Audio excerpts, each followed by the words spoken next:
Yes? What about me? No. The lieutenant nods. Good.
The once bright mural towers above you, saying, Feld Electrical, R&D.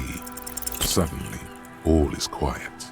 There is no cold hand brushing against your forehead, no rustle in the reeds. The wind has died down or gone behind a corner. You only hear distant waves washing the coast. The ruin in front of you is silent as a tomb. Trying to talk to the wind, the city, whatever you thought would happen did not. And now you're just standing there in the pale of the morning with your hands fallen to your side. Is trying to talk to the city something you've done before? Is it in your secret repertoire? A trick for when you're out of ideas? A prayer of sorts. How do we? I was really hoping she'd be in the village. Okay. She's probably north of the village, and this place is a peninsula. We already scanned most of the outdoor areas on our wild cryptid hunt, so we have an understanding of the geography, at least. And then there's the church. We've already searched that and can rule it out. I know it doesn't feel like progress, but exclusion is a step too. Anyway, we do it the old-fashioned way, sector by sector. Go over the whole peninsula, ask the locals, enter the places where we can enter first, like we did in the village. Then, if we're desperate, we can look where we can't enter. Bunkers, tomb drainage, displays. I'm sure it won't come to that. Walk the coast, the old boardwalk, the reeds. You can always come back here and talk to the wind again. Look where it already got you. Buckle up and raise your collar. This search is going to be...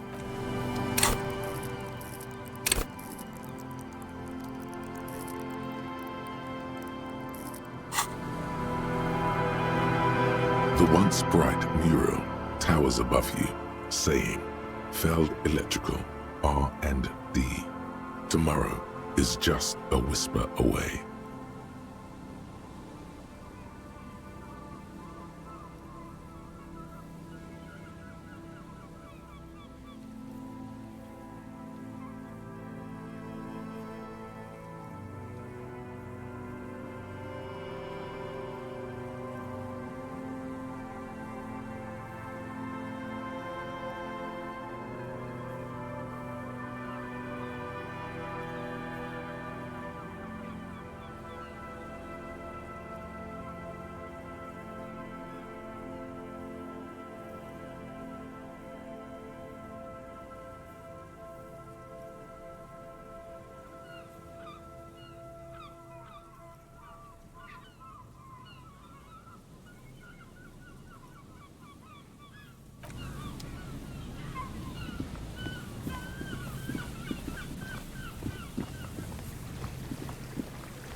mister.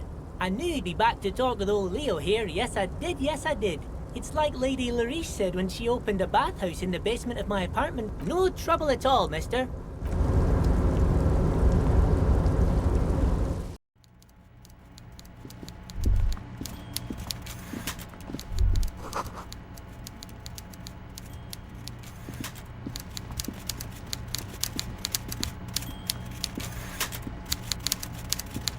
Mr. Dubois, every worker...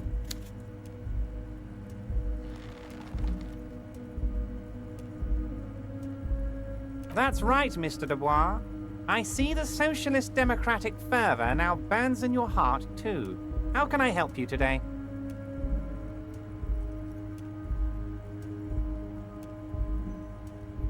I'm very glad to hear that, Harry. One question. You didn't actually happen to stumble in and see what's inside the apartment, did you? There is no way to sway this man in any direction. He is unsuggestible and unswayable. Just tell the truth.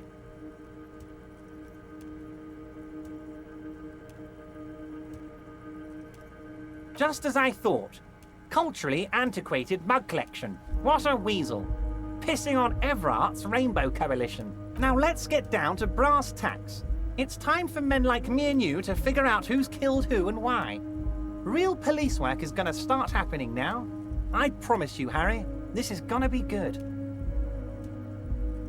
By now, I'm sure you've figured out who the dead man was working for. The bad guys.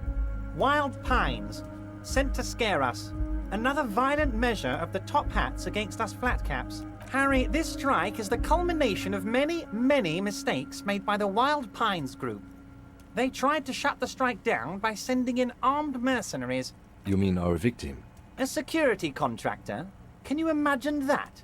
Workers standing in peaceful protest, united in the spirit of fellowship, and they send hired killers to mow us down with machine gun fire? I'm talking beasts. Hardened killers from proxy wars in Yisut, Semenine, Saramoritsa, you name it, they've done it.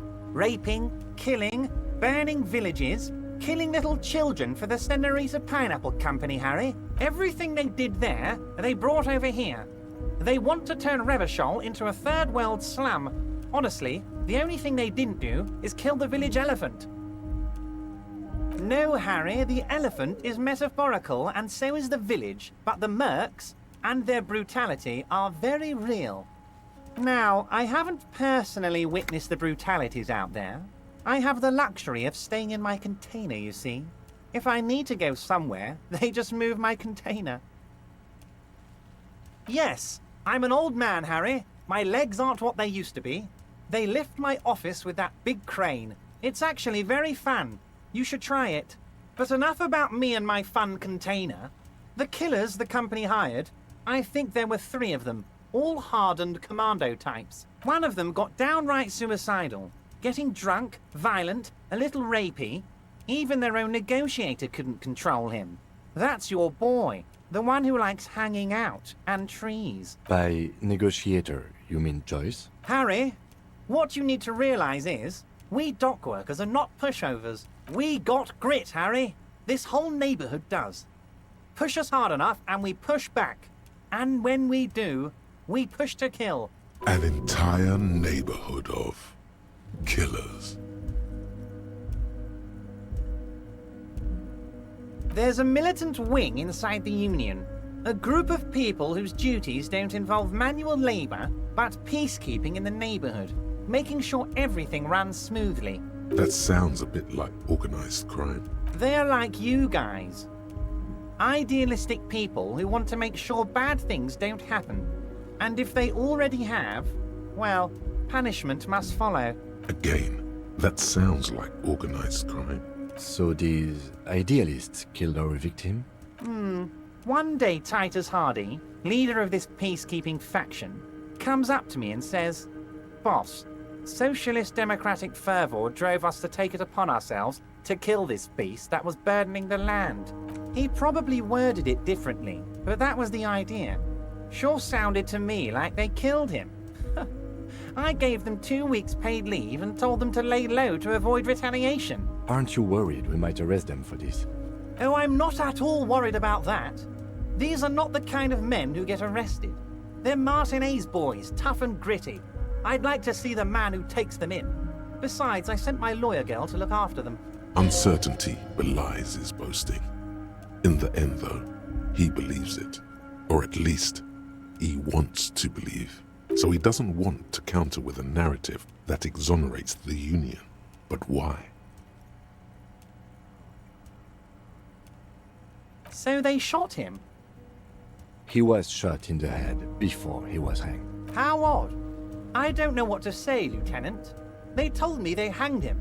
A hanged man is what I saw when I took a look into that yard. What I do know is, the case is in safe hands. If anyone can get to the bottom of this shot and hanged man, it's my two little policemen.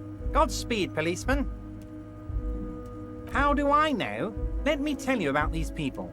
That's their MO. It's what they do. Last winter, some poor workers in Terminal E went on a little strike. The company sent in Sediment, a security contractor. The strike was over the workers' right to wear protective footwear, Harry. These guys turn up and start beating people. Tell you what, Harry, I wouldn't be surprised if we got the same mercenary company, after a little rebranding. And I'm sure as hell not surprised to see an army of scabs under my gates. So you believe the scabs were organized by the security contractor? You said it. Hell, one of those guys looks big enough to take down that proverbial elephant. Boys like that don't just happen to show up during strikes. Of course, you're always one step ahead of me, Harry. I'm no genius. I'm in this position because people like me. Tribunal? That sounds serious, Harry. We Union men should be shitting ourselves. I wish you hadn't told me that. I'm gonna lose sleep over this. Let's change the subject. He's clearly happy about the tribunal. Oh, Harry, what do I really think about the tribunal? You're trying to climb to second base with old Everard before you've even courted him properly. He wants you to do more things for him before.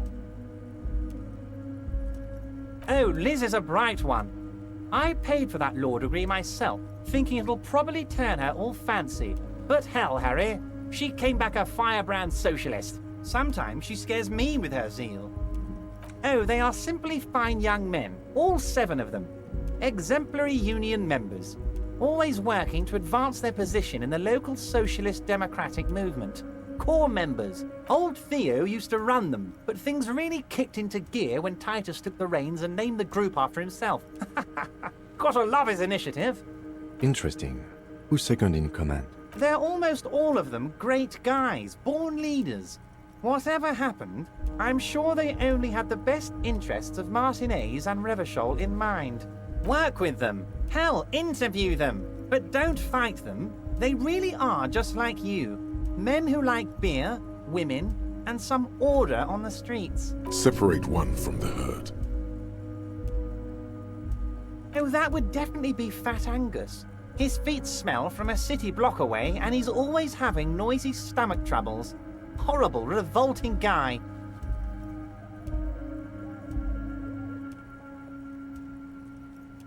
You would die, Harry. You would die, and in the process start a bloody and completely unnecessary war between the Debardairs Union and the Citizens Militia. Angus, his ever-growling stomach, and his smelly feet are all part of the Union. You have as much right to arrest him as I have to arrest your partner here. Actually, less, because this is my hometown, my territory, and my backyard. You are a guest here, Harry. Please remember that. Oh, Harry. This is getting real grim, and there's no need for that. We are friends. But of course, it's the least I can do for my good friend Harry. I'll do it right after we've concluded this talk. You can now go and tell Titus about this. See what he has to say. Also, Harry, here's 5 real. I'm not giving you anything. I'm just holding out 5 real. Needless to say, this is another move. Don't take it.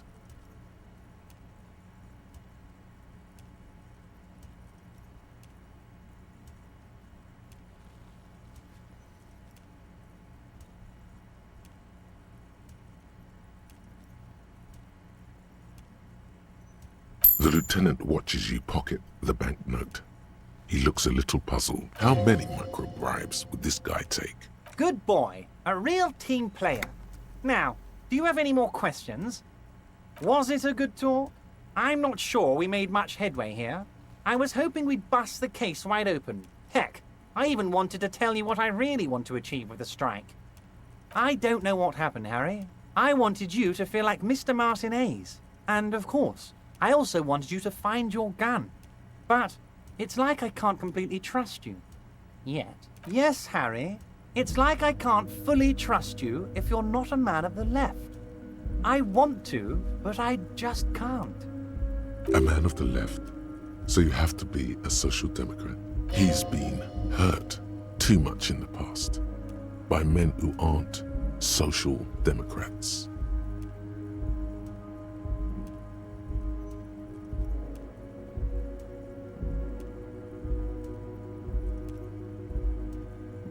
What does your heart tell you about your lost gun, Harry? Does it tell you to forget about it? Or do you think it wants to be found? I think it's lonely and cold. I think it wants to be found, and I have a proposal for you. And what would this entail? Once again, I require nothing unethical or illegal of you. You just need to get 2 little signatures on this piece of paper, and then mail it to my accountant in La Delta. I'm glad you asked, Harry. The Union is going to build a modern youth centre in Martinez. It will be righteous. We're gonna get those teenagers off drugs and on roller skates. There's a nameless little street on the coast with some old houses around it. Most people have already signed. I just need 2 more signatures to get this mission off the ground, Harry. It depends. I don't think what we just got from Mr. Clare was very useful. But, he thinks, it's your call. As I said, it weighs on me heavily. But once we get really talking, well, I'm gonna hand you the keys to Martinez, and maybe even help you figure out who's behind this killing. He's saying as little as possible, as vaguely as he can, deliberately omitting things. Yes, the little cul-de-sac on the coast, where all the men have drowned, in either the sea or the bottle, a gloomy place, doesn't have that Union attitude. They are just gonna have to deal with the construction noise for 6 months, and then they'll be living like kings. Right next to a fancy new youth centre, designed by the best architects from Stella Marie. Is he absolutely sure the tenants won't be thrown out in the street? Am I? Harry, these people, Martinez is the most important thing in my life. I would never let anything bad happen to them. We're gonna build a youth centre there. The value of their properties goes up and kids have a place to play in. I'm looking out for these people, not pulling the rug from under them, Harry. I'm looking out for all of Martinez, not just the harbour. He means it.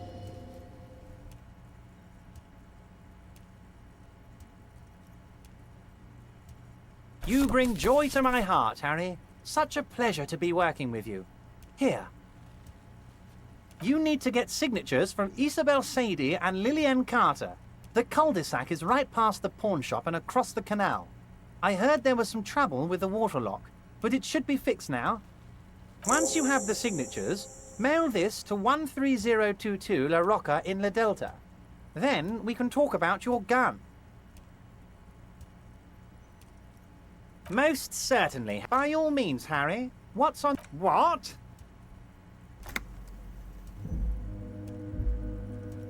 Did I? Well done then, Harry. I like not knowing about it, and I'm sure you made the right call. I spend the whole day delegating tasks, and it's a great relief to see people taking initiative. I don't even want to know what all of that means. Brew, shady, alcohol, turned off. I'm gonna let the world surprise me. See you soon, debardeur. Just kidding, but not too much.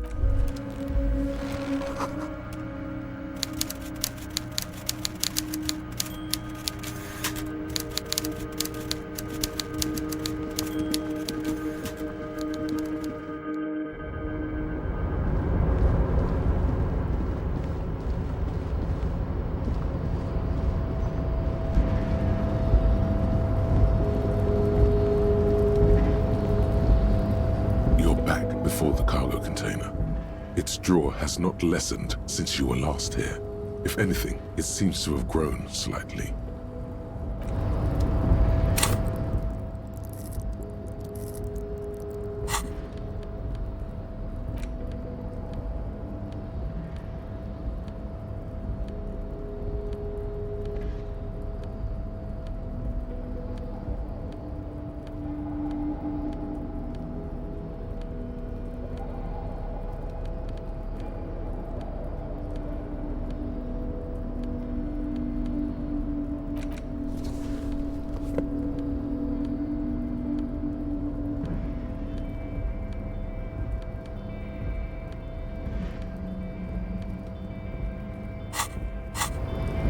You're back before the cargo container. Its drawer has not, and as it's always been, it's impossible to open a container with rhetoric.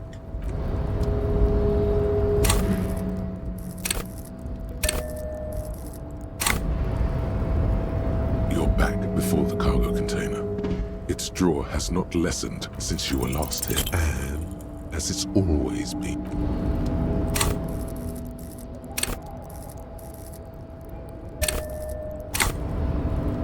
You're back before the cargo container. Despite the dirt that surrounds and trails you, a beacon of light emerges from deep within you. The door stands silent. Satisfied, detective?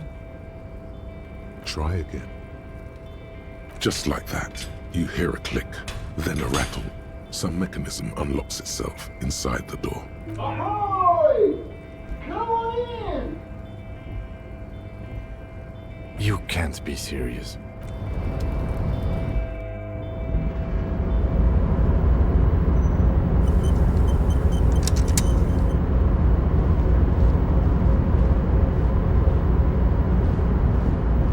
The man stands at the far end of the shipping container. It's hard to say anything more about him. You cannot make out any of his details, but you do feel the overwhelming presence of capital. The feeling causes all the hairs on your body to stand at attention, like soldiers preparing for review. Something's amiss. The light beams bend around his face and scatter in 1,000 directions. It seems the laws of physics do not apply here. They are suspended, distorted, and echo.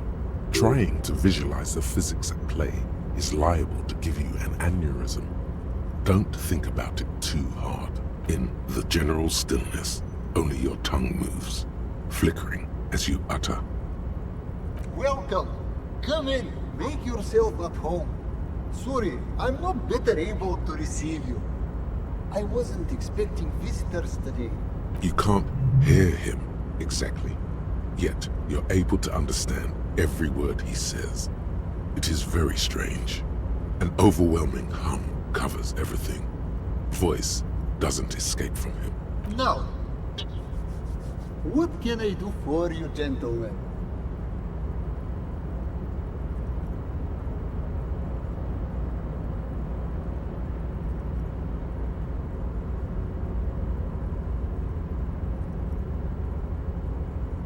Who am I?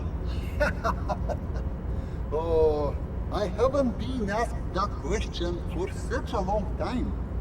I don't meet a lot of people outside my circle these days.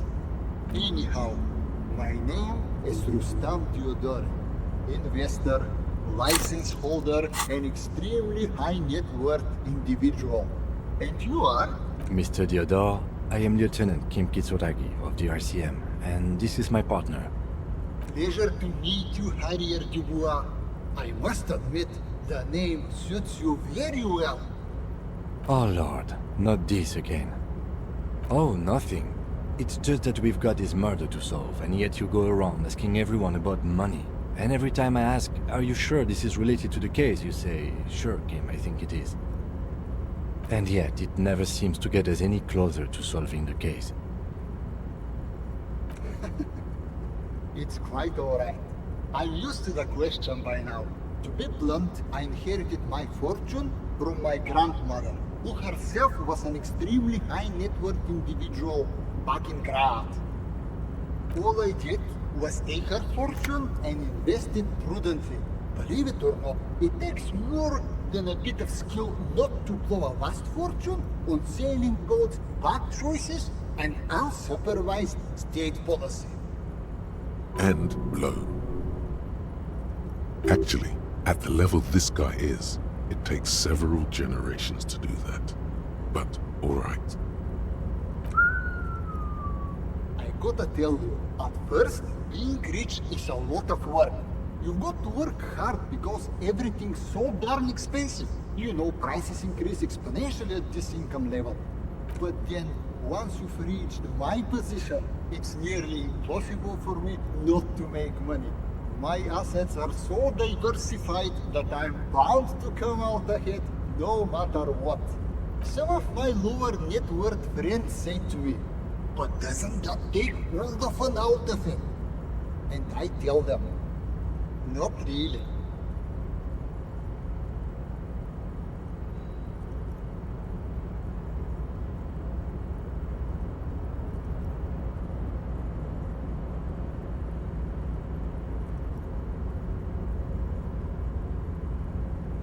Sure, and they benefit when I buy things to stimulate the economy. Do you know how many jobs it takes to build and maintain a racing yacht? Dozens, at least. Of course, in the future, it'll all be automated. But my point is this. Every man gets what he earns. It's the height of tyranny to take that from him.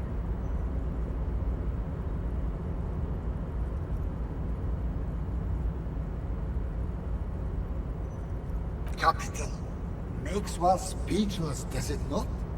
Blinds like the sun that rises from beyond the horizon after a gloomy winter. Hey, all this talk about money has made you lose the thread. What is going on with the light in this place? That's what you need to ask him about. What do you mean? Are you talking about my chin? Oh, that's what you mean. Yes, I've heard of this effect, though I've never witnessed it myself, of course. It has something to do with our Weiss-Wiesemann coefficient.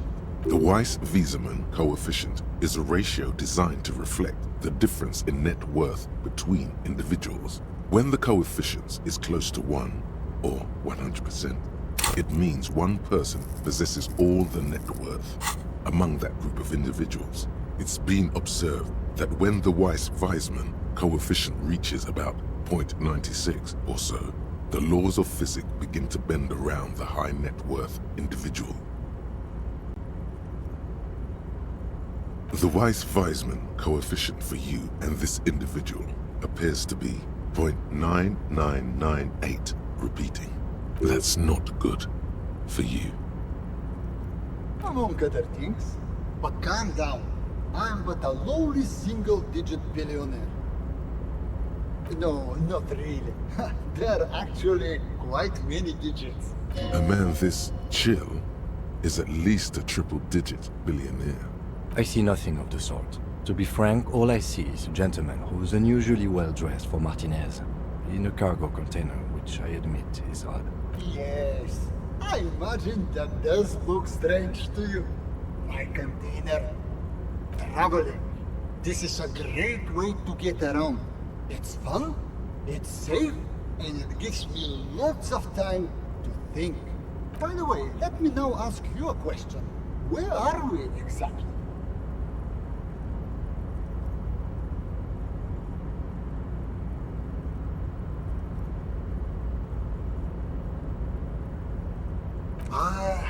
Herschel. I remember walking its streets as a teenager.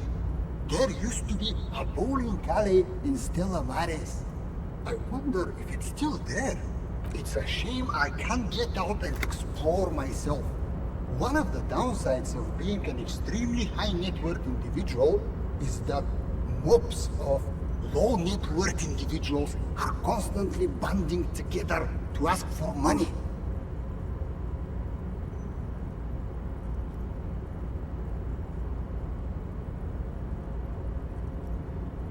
There simply aren't enough hours a day to hand out all the handouts.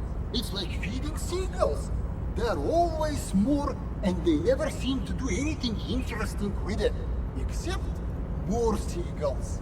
Spending money is a matter of desire. I'm sure you agree. I don't have the desire for spending it like that. Smart, no? It also provides a means to hide from all the targeted advertising we extremely high net worth individuals are constantly subjected to. Luxury yachts, high fidelity portable radio systems, fail-proof outerwear, and so on. It just gets a bit middle class after a while. A bit bourgeois.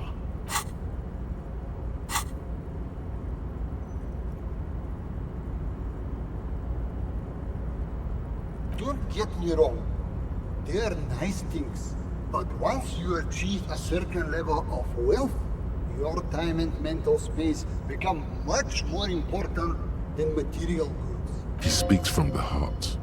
He has very different problems compared to low net worth individuals such as yourself. For example, no problems at all. Go right ahead. Could you please stop asking everyone for money? It does not reflect well on the RCM, and to be perfectly frank, we can't afford to look worse than we already do.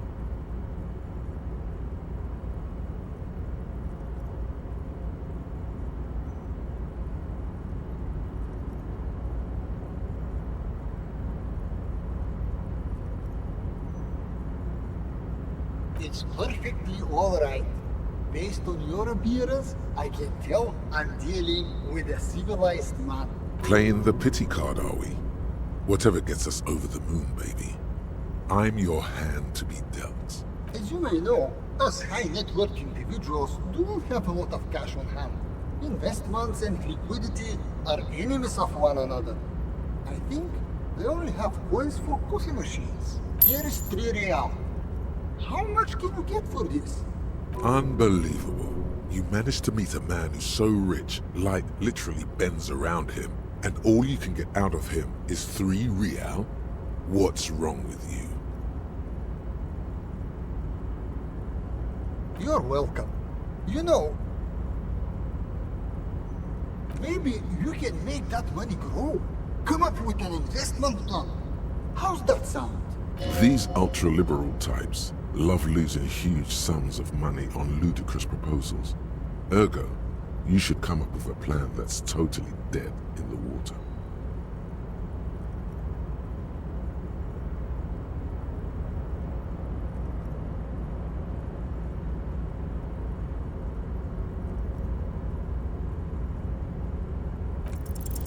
If business planning were really your strong suit, you probably wouldn't be a cop.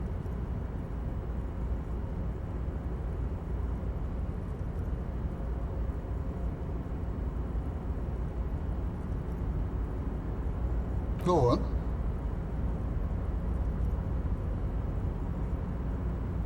I'm ready.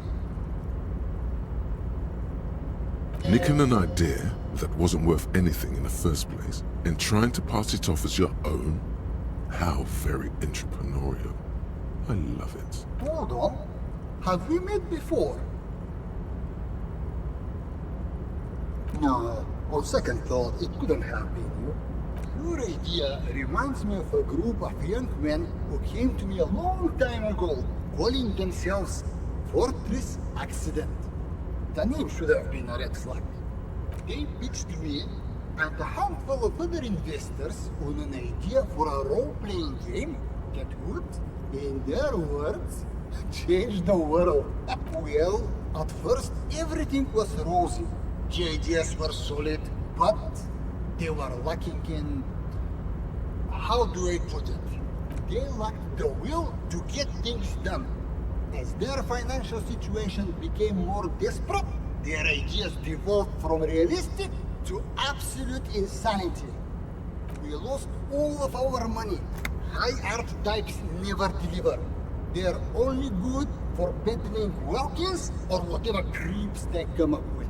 I guess the inordinate amount of time they put into drawing mythical creatures did not generate a return on investment. Nobody knows for sure, but the place can't be pretty. Sadly, when we got there, it was too late. The concept had run out of steam. Only dust remained. What I want to tell you is this. It's a very bad idea. Dead in the water. You seem like a reasonable man, but that is not a reasonable plan. Okay, well, maybe I was wrong. We've all learned something today. You're welcome. Now, what can something else I could help you with?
It was a real pleasure.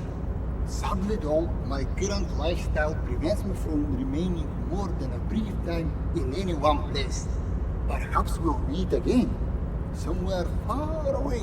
Farewell, friend, and may your peace of mind guide you to happiness.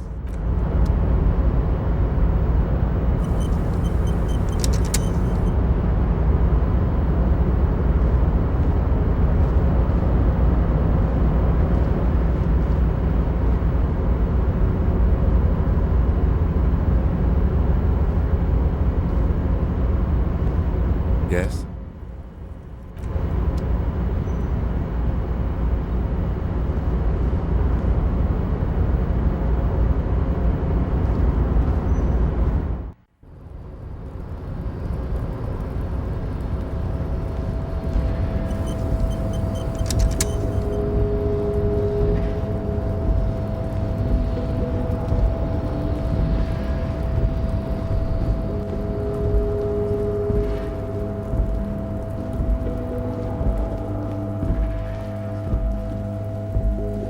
This is the night what, generally speaking, it would be dishonorable to take it. But then, it looks like a military uniform, and wearing that is very honorable. So, a conflict of honor, it's up to you. I suppose Renee is not going to be needing it anymore. It's a bit too colorful for my taste, though.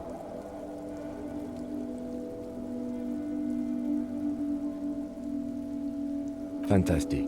Try not to wear it with other similarly colorful clothes, okay?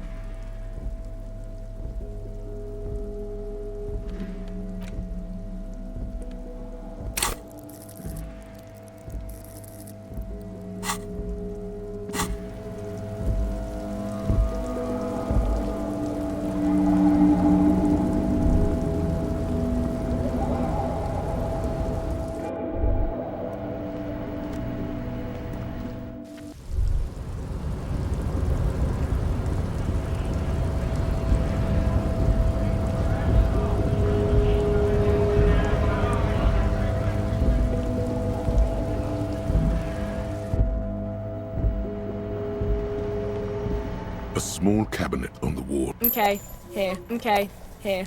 I hope. Okay, here. The tear machine stands in the corner. A sign says, 1 bottle equals No. You need tear to use the tear machine.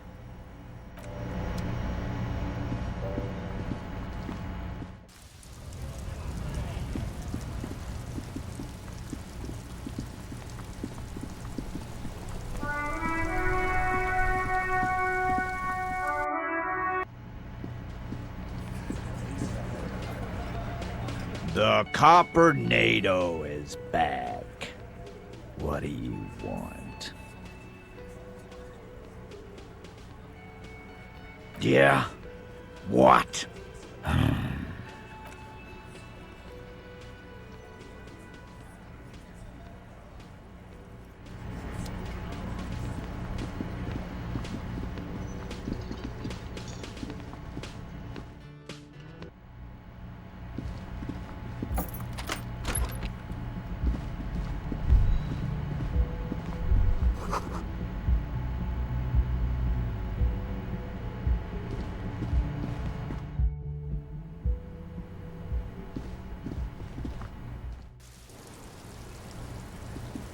Officer, what brings you up here in the rain? Oh, Did you take the documents? no, of course not. As I said, it would have been too risky for me to use those documents anyway. My employer gave them to me. In truth, I should have destroyed them. They couldn't know where I put it. I'm absolutely sure I was not followed. And I've told no one but you. You mentioned seawater? I was worried I'd been too careless with the latch. The documents were probably just washed away. The words, washed away, sound distant and strange suddenly. Somewhere far away, a dog barks.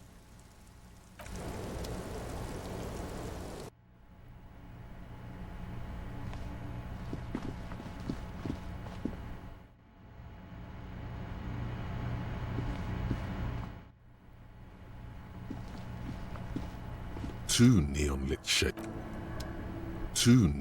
shapes, a man and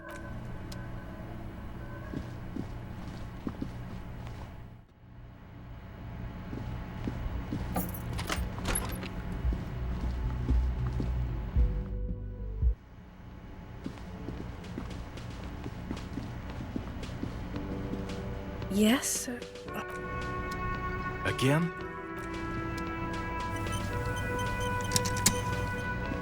Hey, was there...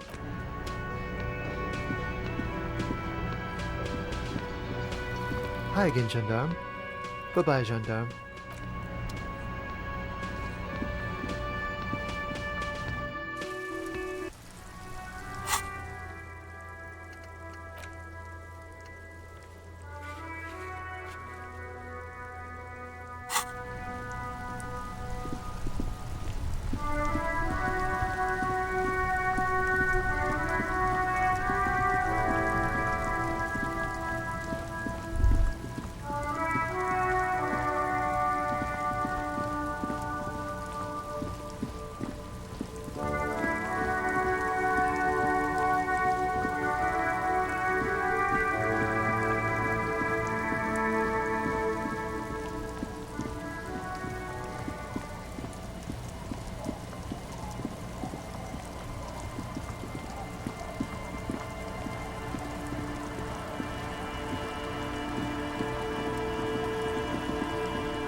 Aye, the sea's gonna calm down soon, I can feel it. The wind is turning southeast. What's on your mind, officer? Where are you? This says by signing, I agree to living with construction noise. What exactly is the Union building? What a nice idea. Wouldn't have thought that... She sounds incredulous about the niceness of the idea. that Everard and the Union have nice plans for anything. I thought they only cared about themselves. Well, I guess Union members have children too. And those members have a vote when electing the head of the local chapter. He has a pen and everything. Here you go. You're welcome.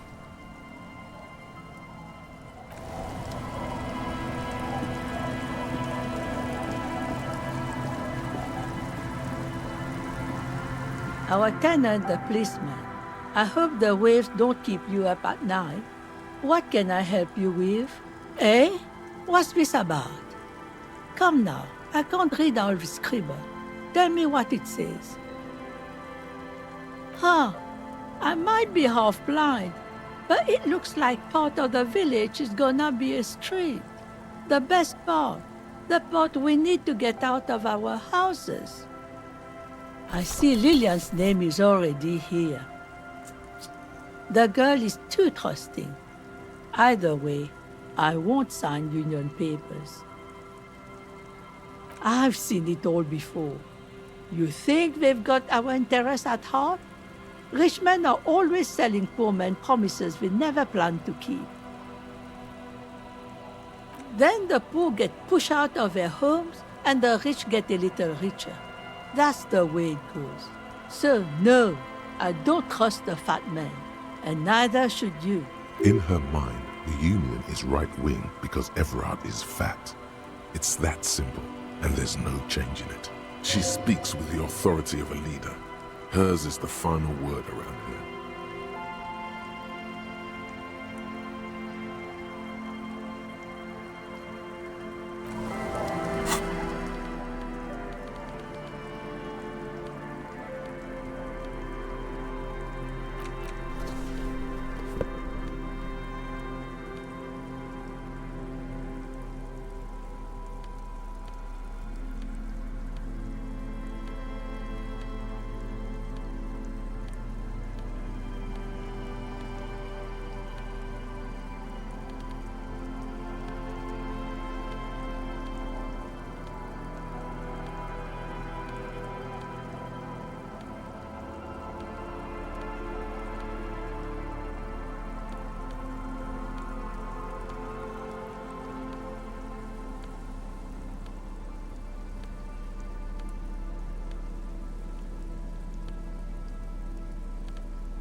Our tenant, the policeman. I hope the waves don't keep you... Logic and reason won't work on this old bat. Better go for shameless emotional manipulation. What's the grandmother's deepest vulnerability? Does this feel like a good thing, though? What do you mean? What's going to happen? We are gonna grow up, of course. I raised my own kids in this village, and they are doing fine for themselves. No, they are good kids. I brought them up the right way. No, they moved to Faubourg for work. Well, I imagine they'll grow up and leave too. You've got her. Now just reel her in. Then... You have her. Now twist the knife. Wait. Let her come to it herself.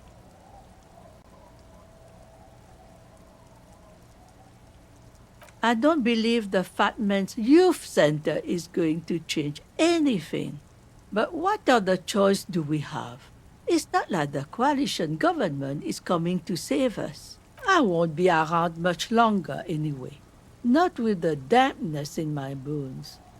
If they want to take a chance, who am I to stop them?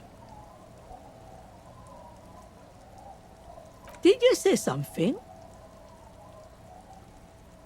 Reluctantly, she takes the pen from your hand, scribbles her name on the line, and hands everything back to you.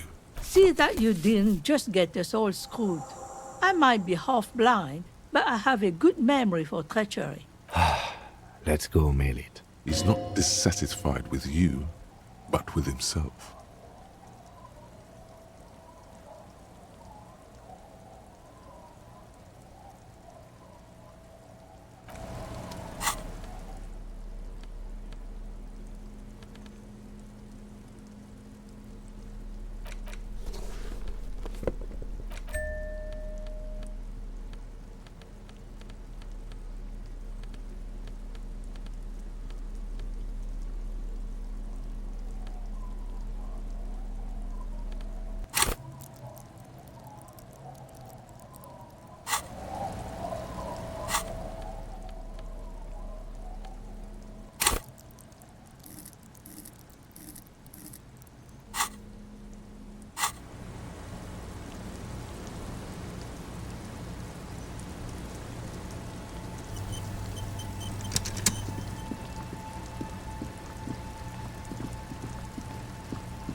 Mr. Dubois, every worker, member of the board. How can I help you today? Mega rich light bending guy? Oh my god, how did that get in there?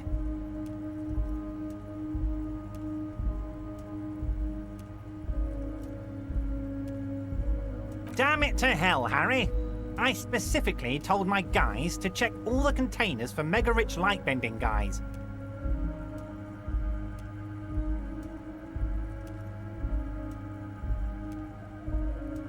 There was a guy in the container, but he didn't bend any light. That was in the detective's head. Honestly, guys, we might be moving all kinds of suspicious things through this harbour, but I won't be caught transporting the light-bending mega-rich. I have a reputation to protect.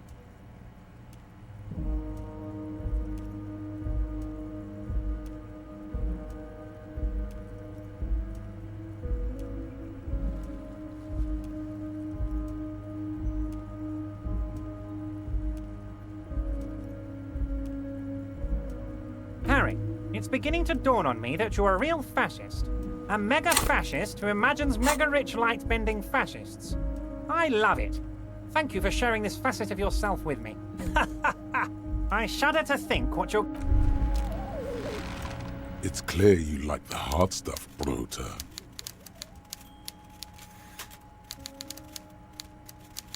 Lower intestine? The term is metabolic and circulatory system. Fascism, Brota.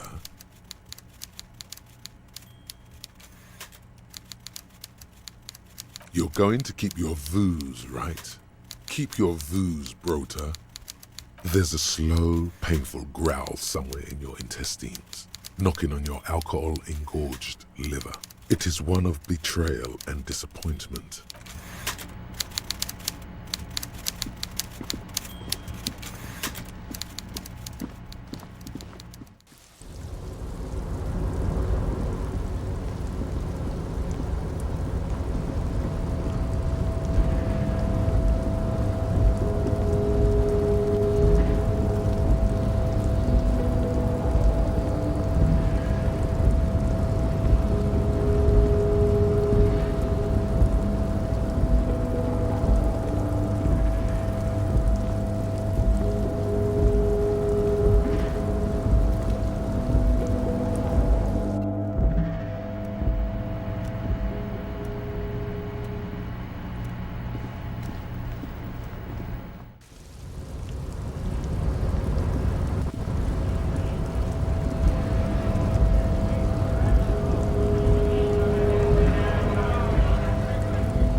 The dented yellow mailbox greets you with its graffito and bullet holes in the front.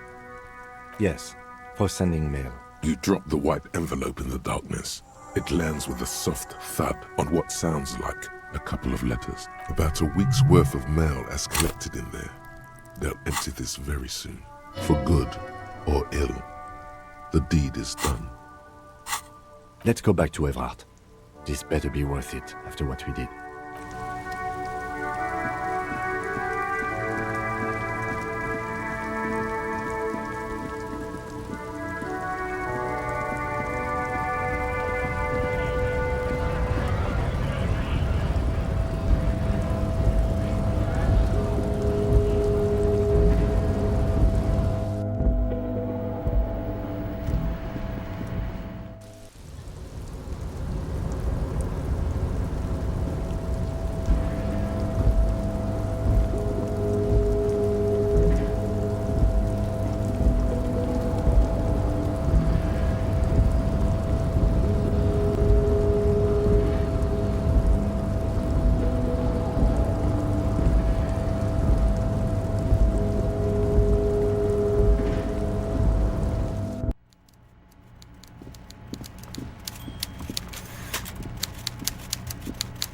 Mr. Dubois, every worker, member of the board. How can I help you today? The Golden Boy returns once more. Wonderful. Simply wonderful, Harry. Of course, my friend, the mailman, confirms the letter is on its way. You've done a great thing today.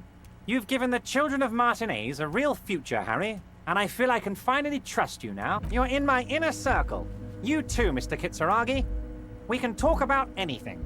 The strike, the murder, your lost gun, nothing is off the table. Hear that? You did it the honest way. You got the real signatures, and now he's happy. Well done. I don't know. Your dirty forgery fingers aren't sure if playing this one straight was the right thing to do.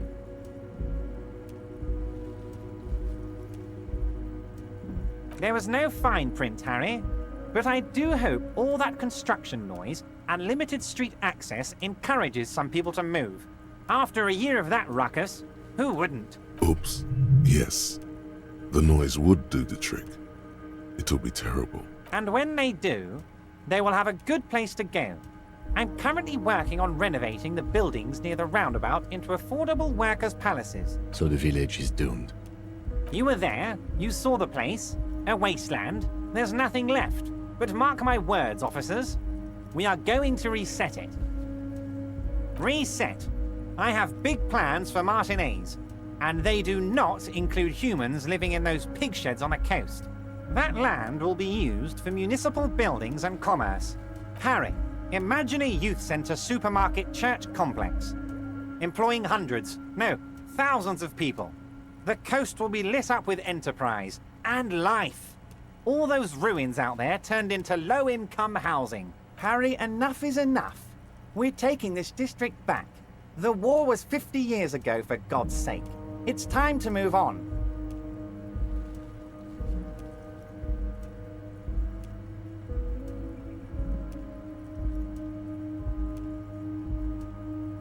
Yes, I do. I got the centre, I got room for a retail complex, and in 4 years, I'll get the church too. The wheels are already turning, Harry. The wheels of progress. This post-war limbo, I won't stand for it. There are kids practically playing with their own feces out there. It cannot go on. There is true indignation in his voice when he speaks about the state of things, and even a touch of pain. The pain is true. He's seen kids do worse than that. And then there will be a giant statue of him towering above it all.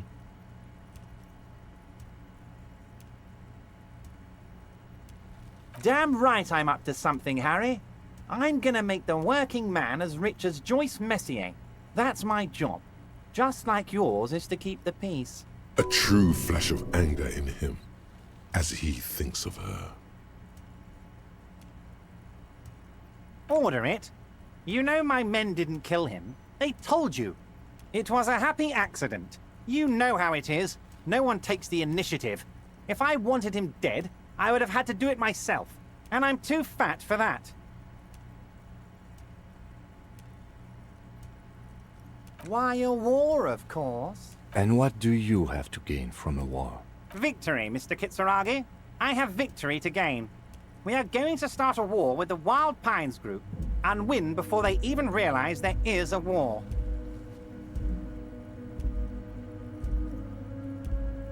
I have. It's a great story, Harry. Did you also know how the bee colony kills the giant hornet?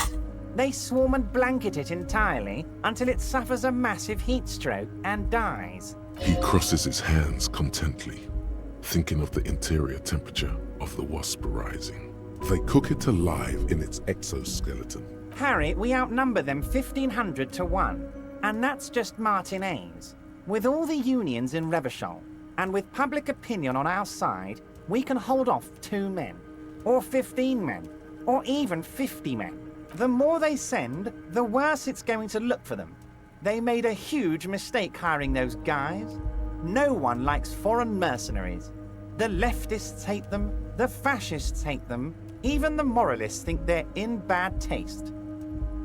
Harry, there is no strike, only war. Class war. Or, in business terms, a dawn raid. Or wait. Is that when you still pay them something? Because we won't do that. We're not going to give nothing. We're going to take Terminal B away from them. The roads, the gates, the containers, that big crane, even the damn coffee maker.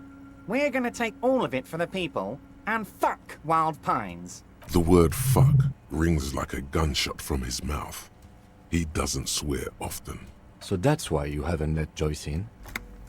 Yes. It's also why I let that midget Gaumont go. He's too nice. I can't put him through this. Plus, he knows how to get in here. That woman can't tell her tits from her arsehole. She has no chance. Because we're friends, Harry. Besides, it doesn't matter now. You can go tell her if you want. It won't change the course of events. We have a significant head start. It's already happening. No idea. Could have been his own mother for all I know. If you ever find the guy, give him a big fat kiss from Everard Clare. Couldn't have done it without him. A guy, huh? I don't. I told you it could have been his own mother. I'm pretty sure it wasn't anyone from the Union. Maybe it was the mob. Or maybe he killed himself because he was a closet socialist. Truth is, I simply don't know. 2,372. Plus yours truly, of course. 2,373 is a sizable contingent for a labor organization in Revachol. And they're all well motivated. At least the ones you've seen. Oh, you mean what sort of goods are going to be flowing through? How am I going to replace all the contacts we'll lose once the poo-poo hits the fan? The clients who'll ditch us? Harry, we've thought of everything. Clients would take a well-known multinational conglomerate over a local mobster any day.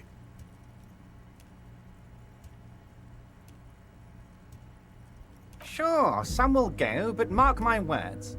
The company will be unpleasantly surprised to see how many of them stay loyal to Martinez and to the new competitive contracts we can offer. With renewed zeal sparked by communal ownership, the men will be shipping those containers double time. You'll be surprised to see how fast things go without parasites latching on. We'll have our hands free to pursue bold, exotic new revenue streams. That's drugs. Drug trafficking. Drug trafficking? Don't be stupid, Mr. Kitsuragi. There are perfectly legal, 100% ethical chemical factories on the Samaran Isola. You don't need to be colonialist about it.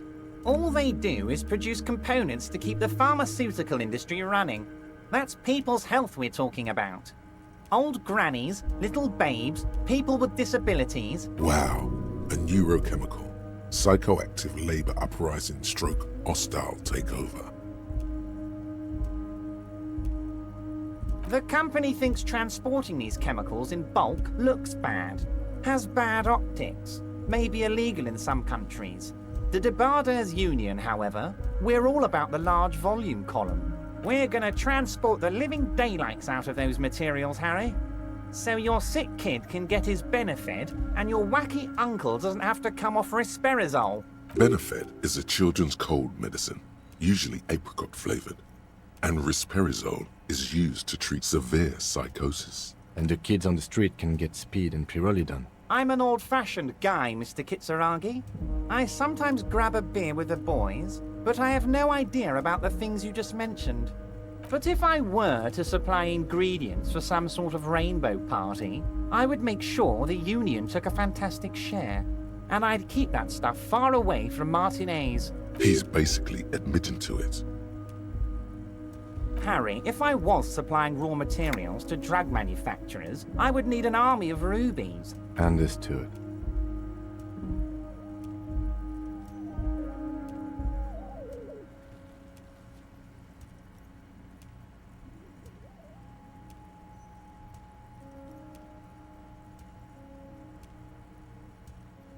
It's also far removed from my men and the people of Martinez who've put their trust in me. Anyway, let's not focus on the sensationalism of the drug trade. This hypothetical drug trade is all anyone ever seems to be interested in. It would only be a small part of the harbour's turnover, just like the harbour is, but a small part of Martinez.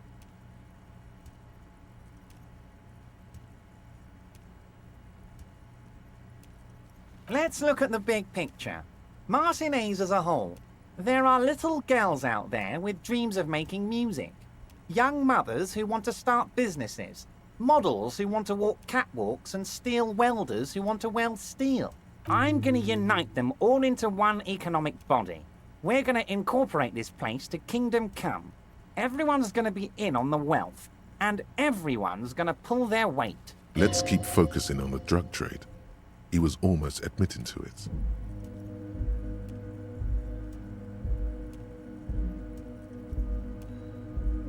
No, Harry. That's boring. All right, it's gone. The hypothetical raw materials trade is off the table. It's such a small and insignificant slice of revenue, I'm cutting it. Boys. Harry felt queasy about it. We're not doing it. Can we talk about my beautiful incorporated Martinez and its many-sided business ventures now? This bold new vision of incorporated socialism I'm offering?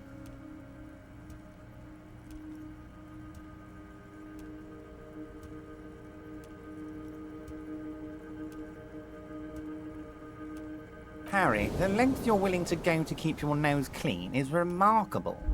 You will always have a warm bed in Mr. Clare's household, my friend, and a special place in the future of Martinez. We're way past specific union members now. This is the big time. We're talking about the future of Revachol here, Harry. You can bother Leonard with that. He loves to run his mouth on such matters. But I'm in big-time mode, Harry. Harry, I've got to be honest with you. Your gun was found 2 days ago. Withholding this information weighed heavily on me, but it had to be done. An old woman has it, and let me tell you, Harry, word on the street is she's a character, so watch out. This must be the woman who bought the gun from Roy, the one he described as terrifying. Yes, the same one. I see you've done your research. The pawn shop made the gun easy to track. Crazy stuff, Harry. Selling your gun like that? Wild. Anyway... Union Boy's gonna help you fix it. He winks at you. Don't worry, Harry. The neighbors of this old woman contacted my men because they trust me and the Debardeurs Union. Apparently, she was waving it around at the entrance to her building. Waving the gun around doesn't sound good. None of this does. Unfortunately, I don't know anymore. You're gonna have to go in blind, Harry. But she's an old lady. How dangerous can she possibly be? Oh, and she calls herself the Pigs. There it is again. The Pigs. Like Roy said, not good at all. I, for one, find it refreshing. Finally, someone calls themselves a pig. It actually sounds extremely bad, but let's not give him the satisfaction. As I said, she's a character. I didn't have time for details. It sounds like she's unstable, but don't worry. No one got hurt. I already have. Tonight, starting 10 o'clock, near the old fish market on the coast. The one on the boardwalk, a little past the fishing village. Be careful, Harry. I would never set you up for anything dangerous, but you did ask for this. Now, back to the fun stuff. She will be there from 2200 hours till 0200 hours. More fun stuff. Seems like we already have fun stuff to do. Great, Harry, great. I think we've truly built a bridge between Martinez and Jamrock today. We have united the RCM and the Debarders Union. This has been so great. I'm sorry we don't have more fun things to do together, but if you ever feel like bouncing something off me, my door is always open. I'm always happy to Very nice, Harry.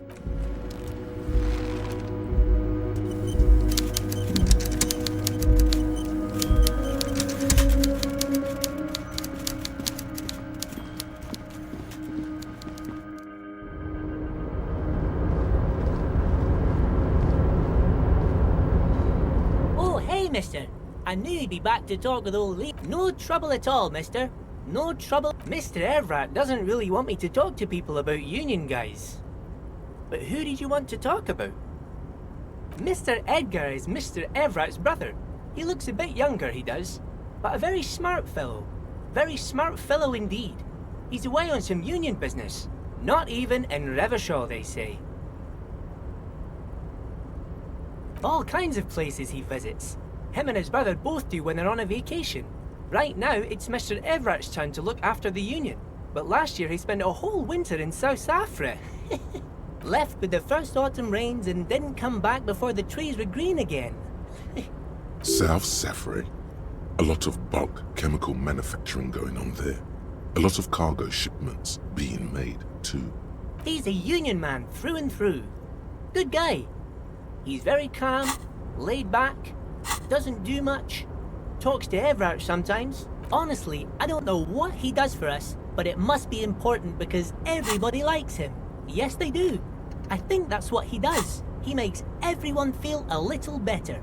Oil for the wheels. Much needed in stressful times like these. Whoa, he's really something. He doesn't talk much to me usually, but when he does, I don't really understand most of what he's saying.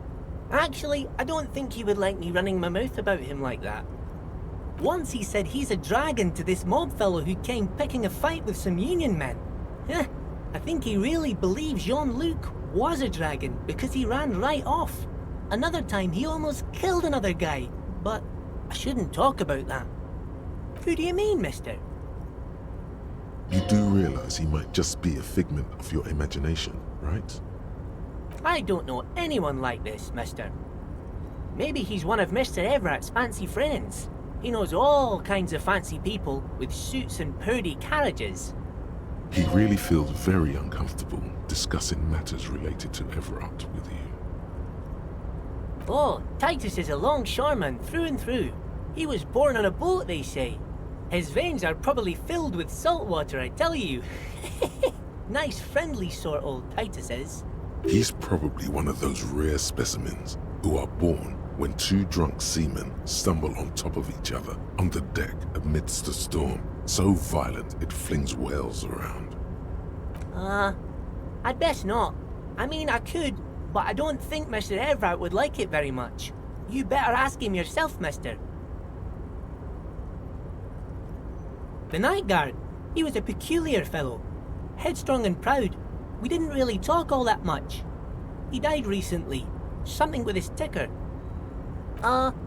Sure, mister. What can Leo do for you?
The woman is still hunched. Huh? What is it? What do you want?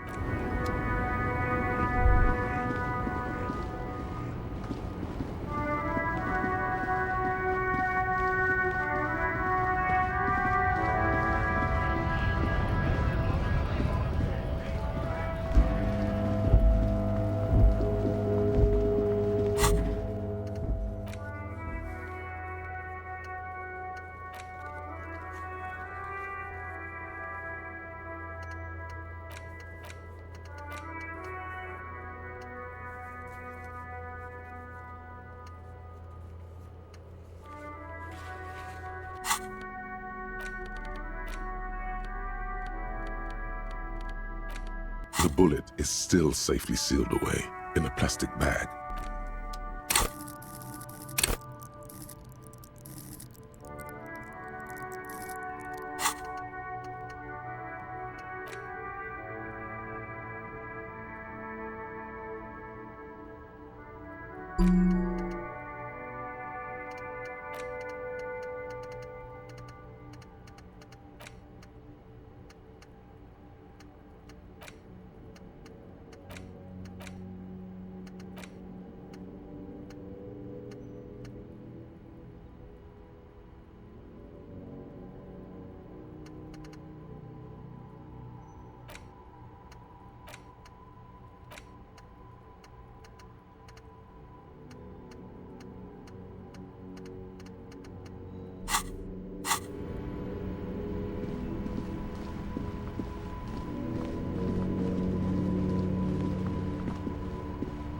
The dented yellow mailbox greets you with its graffito.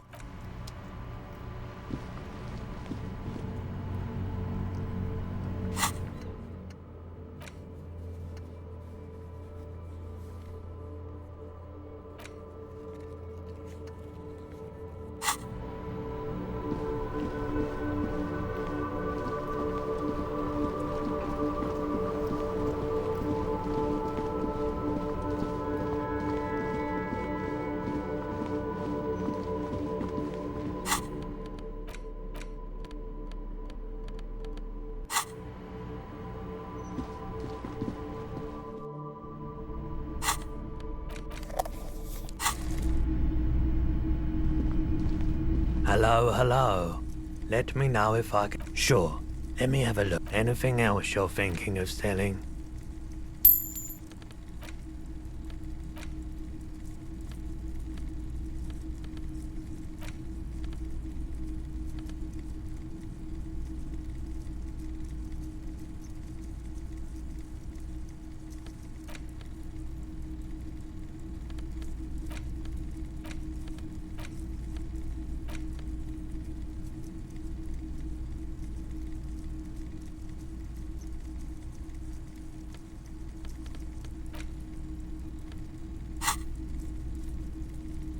Another time.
The once bright mural towers above you, saying, Feld Electrical are...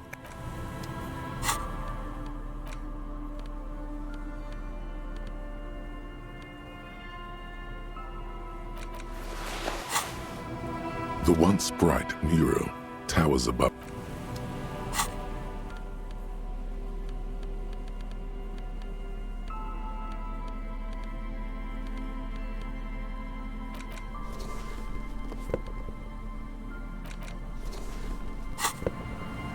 The once bright mural, indeed, you felt it before. In there? Why single out this one building?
The legend is here.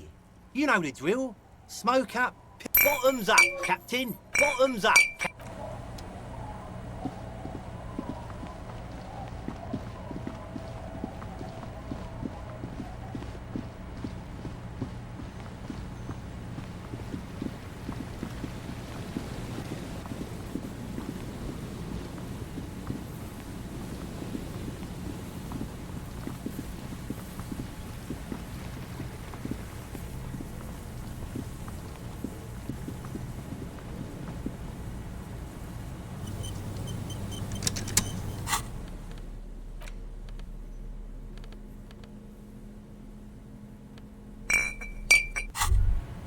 Well, hello. What a solid... Wow. I don't know about this. There's a satisfying... You see a flash of teeth. A golden sun melts down your throat. Its rays filling your nostrils with sunshine. Your stomach melts from it into a happy, gooey mess. So does your mind. All the bad things are melting. You're you again. A real cop. A real detective. Incredibly well done. In the bottom right corner of the screen, there's an alcohol button. Alcohol gives +1 to physique skills. Physical instrument, half light, electrochemistry, endurance, pain threshold, and shivers. From the void we came, and to the void we must return. The once bright mural towers above you, saying, Feld Electrical, R&D. Tomorrow is just a whisper away.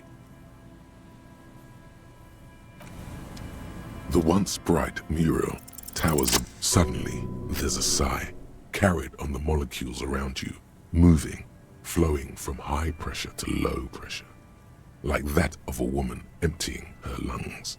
She wraps the collapsing stone box in front of you in her breath, flowing through it, in through the collapsed roof, flowing down a concrete staircase to the basement, sweeping away footprints in the dust on the stairs, and then the beach below the boardwalk, its winding tunnels, a whisper away. She's down there. Okay. Why? Good, good, yes. Cold spells. So basically your hangover is telling you she's down there?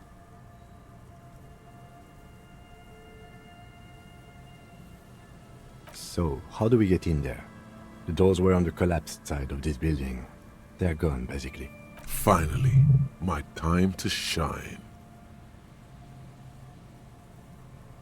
Perhaps you can climb them. We are not climbing anything. I'm 43 years old, and I plan to live to see 70. There has to be a way to use brute force. Climbing sounds unsafe. Brute force is safe. Look around and find something to break if the ladder fails.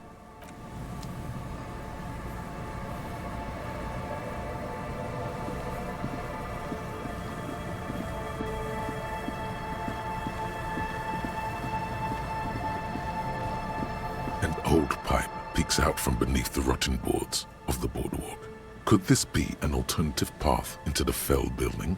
Your eyes slowly begin to adjust to the darkness inside the drainage pipe. The lieutenant looks over your shoulder. An ordinary drainage pipe.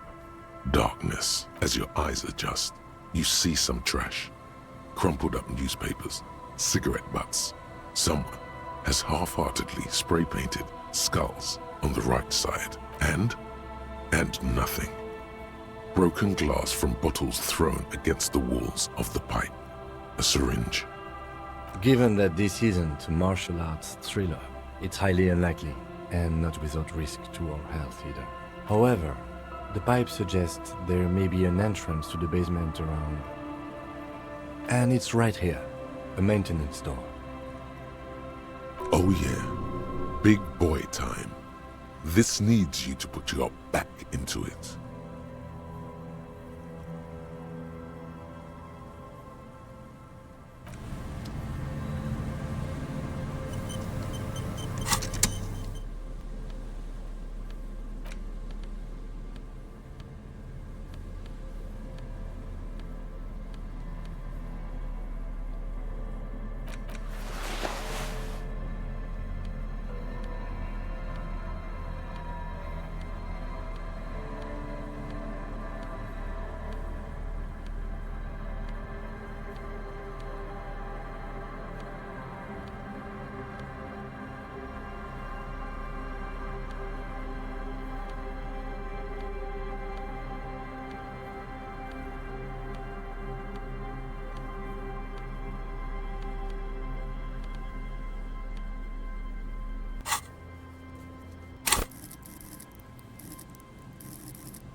maintenance door.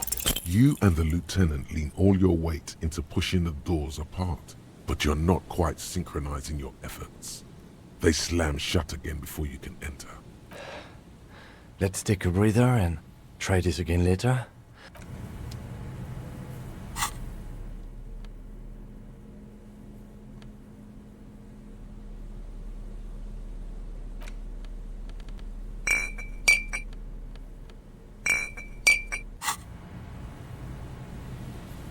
Behind the pipe, the maintenance door.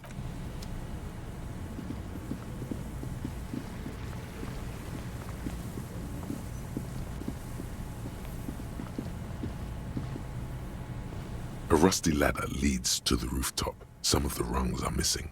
Yeah, that doesn't look good at all. The distances between the remaining rungs are rather wide. You'd have to use the mounting brackets. However, they seem corroded and the peeling rust is razor sharp. In addition, the first rung is going to be tough to reach. It's what, 3 meters above the ground? And you're 180?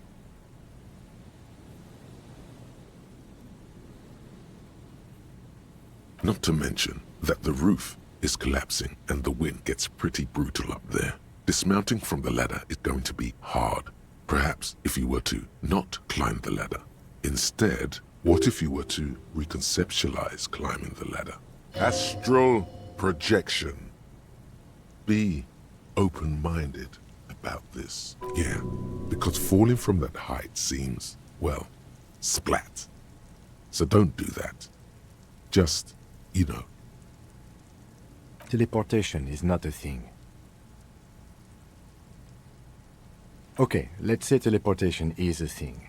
Wouldn't you need some kind of scientific apparatus to create a teleportation field? You can't just do it without apparatus. What are they talking about? Teleportation, Mikhail. It's generally thought impossible.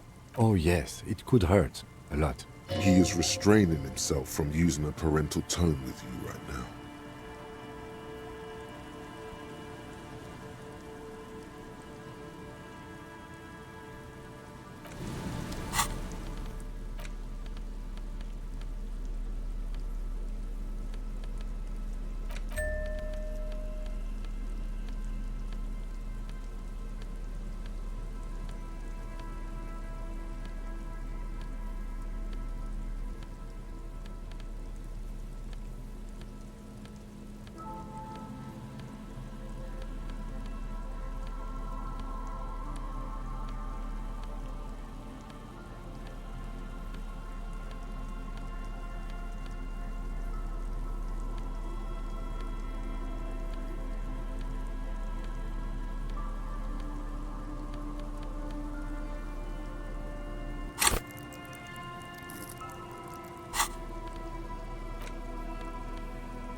The rusty ladder leads to the rooftop.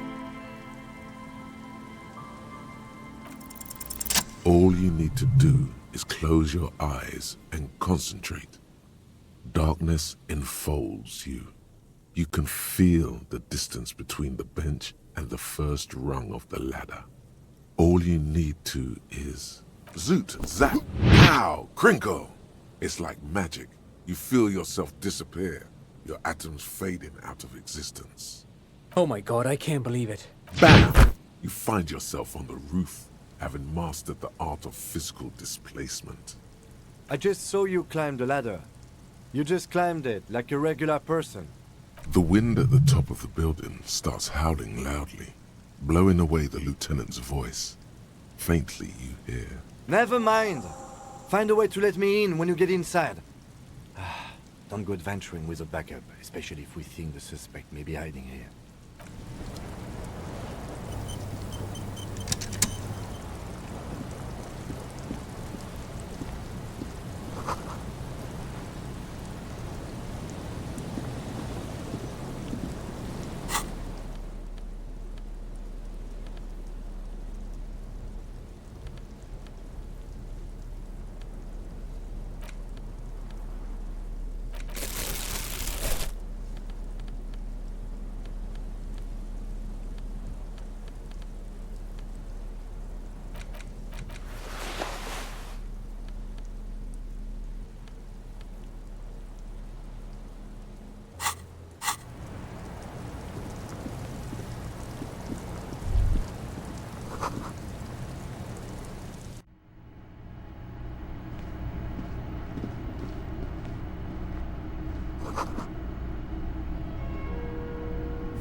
Two rusty metal plates that slide apart form a crude door. It's been here under the boardwalk for a while. What do you mean who's there? It's me, Kim. Stop playing around and help me get the door open.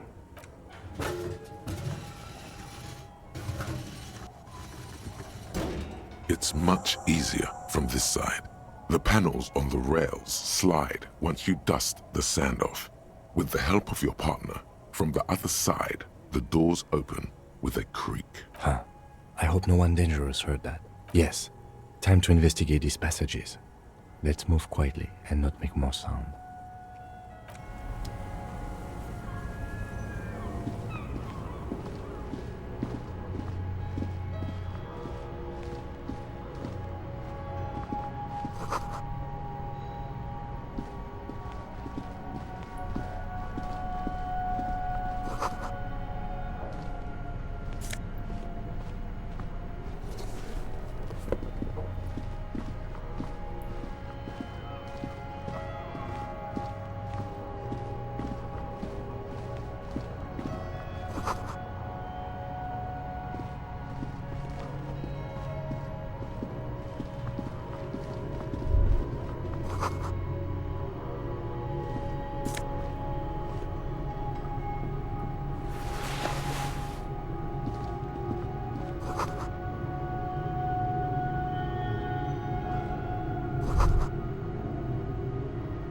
Could this have been the killer's hideout? And this narrow window, the point of origin of the shot that killed the mercenary? Outside the window, another day. The beach sand soaks up the drizzling rain, growing darker and darker. It's a great place to hide, certainly. But there hasn't been anyone here in ages. Indeed, no one could get a clear view. Well, at least we've been thorough. I like thorough. The lieutenant's voice betrays a slight disappointment, which he glosses over by reasserting control.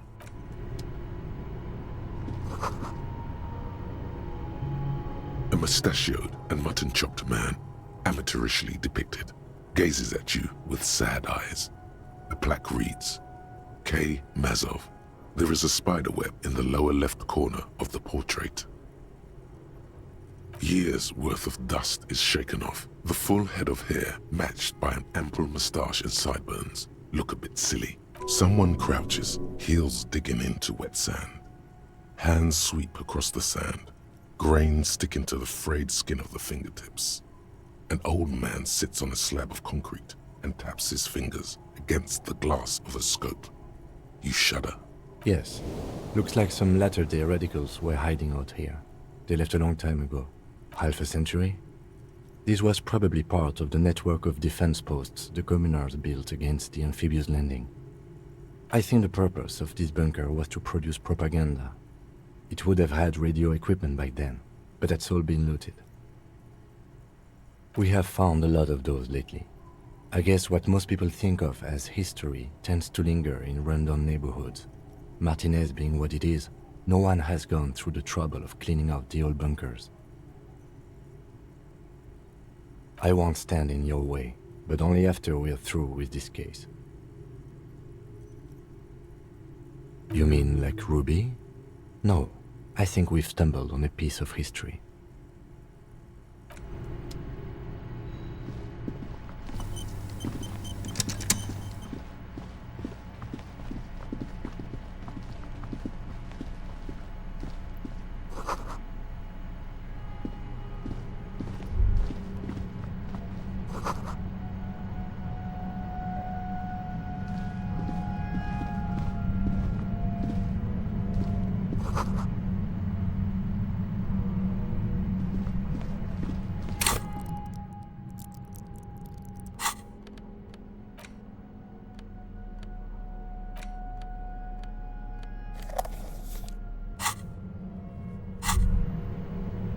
There it is.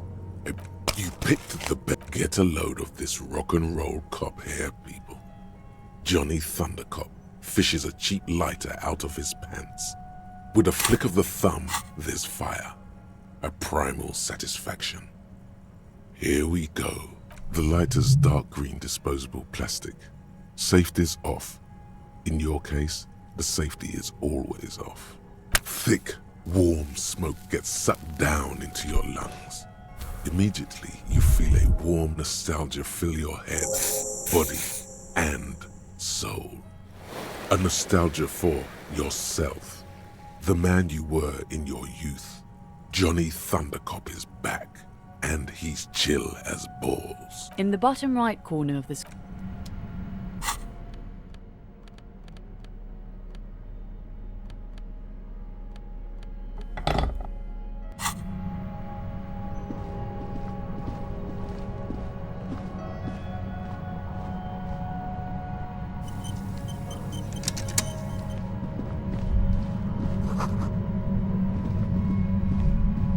There it is again, like a swarm of hornets buzzing under your scalp. A strange tingling you can almost smell. No, what do you mean? I don't feel it, but we should still be careful. There were footprints back there, and I'm pretty sure they were fresh. Looks like our suspect. If she's in here, we need to plan our next step carefully. Once we detain a credible suspect, who knows what the Union and the Wild Pines will do? We'll set in motion events we have no control over.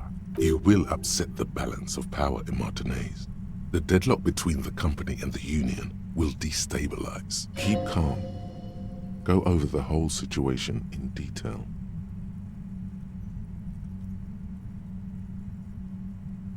I leave that to your judgment. You already know what I think about cross-pollinating information like this. It's dangerous, but... He just can't be sure.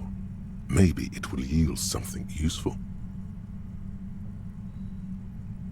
We absolutely cannot skip that appointment. Consider that 100% confirmed. I fear you'll need your gun for this. His hand rests on his holster. It's not enough. You need a gun in your hand too. Your gun. Yes. There won't be time for that once things go down. Matter of fact, I don't think there's time for it now, but... If you must. Well, we are not responsible for what we can't predict, are we?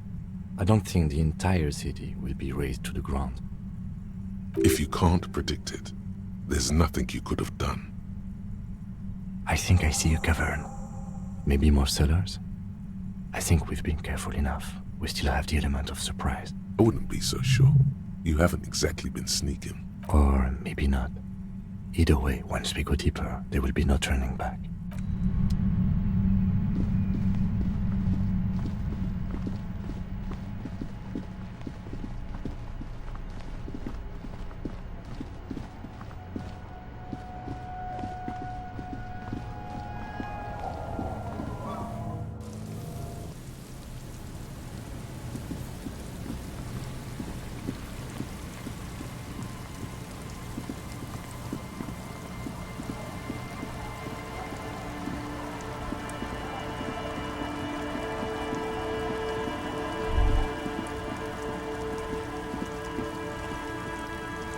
The scruffy-haired little boy. You're stupid.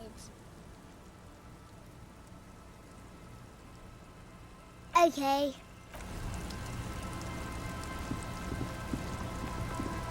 Our tenant, the policeman. Huh? I like to see him try. If anything, I am gonna muscle him out with construction noise. That doesn't make a whole lot of sense. Get out of here, trying to ruin my day. And that youth center better be a good one, or you'll have trouble from me. I wield an army of drunks. Do not underestimate the effect of such a force, if it's pointed to the right direction.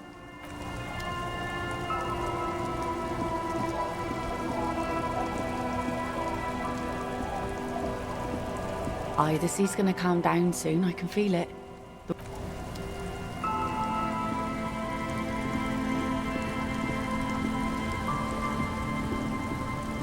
You're back. Good. What can I help you with? Not an umbrella, I hope. I don't need one myself, you see. All around you, rain keeps falling down. On the wooden boards she's standing on, and on the water around you. Sadly, I need this one myself. It's hydrophobic, repels water, almost magically. The company makes them for offshore platform personnel. Very sturdy. What I can do for you is answer some questions. Nothing like talking to pass a rainy day. Of course. Of course. Of course. I am sorry to have been the bearer of bad news. Well, good. She's not even asking you anything. It's so easy to just say. A referral, you mean? I take it this was for someone in the RCM. Don't answer that. Oh my.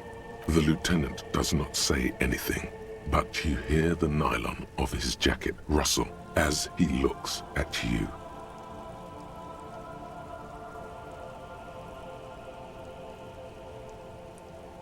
That's good to hear, Detective. Police work is rarely pretty, but it sounds like you did what you had to do. Her bartering mind cannot fathom that you didn't ask anything in return. Frankly, what was done was not pretty at all, but neither was it illegal, and it was not for nothing. This seems serious. I advise you to be very selective with what information you choose to share. This may have consequences beyond our line of sight.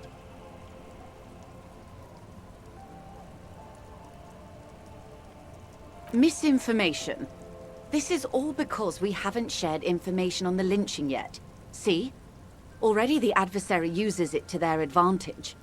Don't let him. Hurry up on that probe. The moment you tell me you're finished at the traffic jam, I will gladly tell you the company's side of the story. She must really want you to look into the drugs. Otherwise, she'd tell you.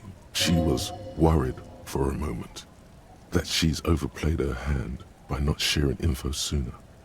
Then she settles down, curious to hear more. How benevolent. Hopefully they'll help you sort this whole business out, if they haven't already.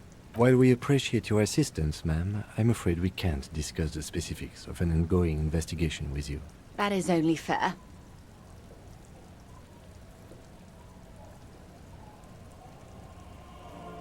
Oh my.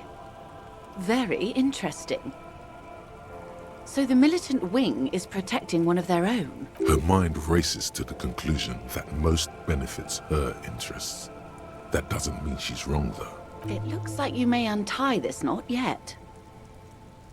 There's something in you that really likes the way she's looking at you just now. Yes.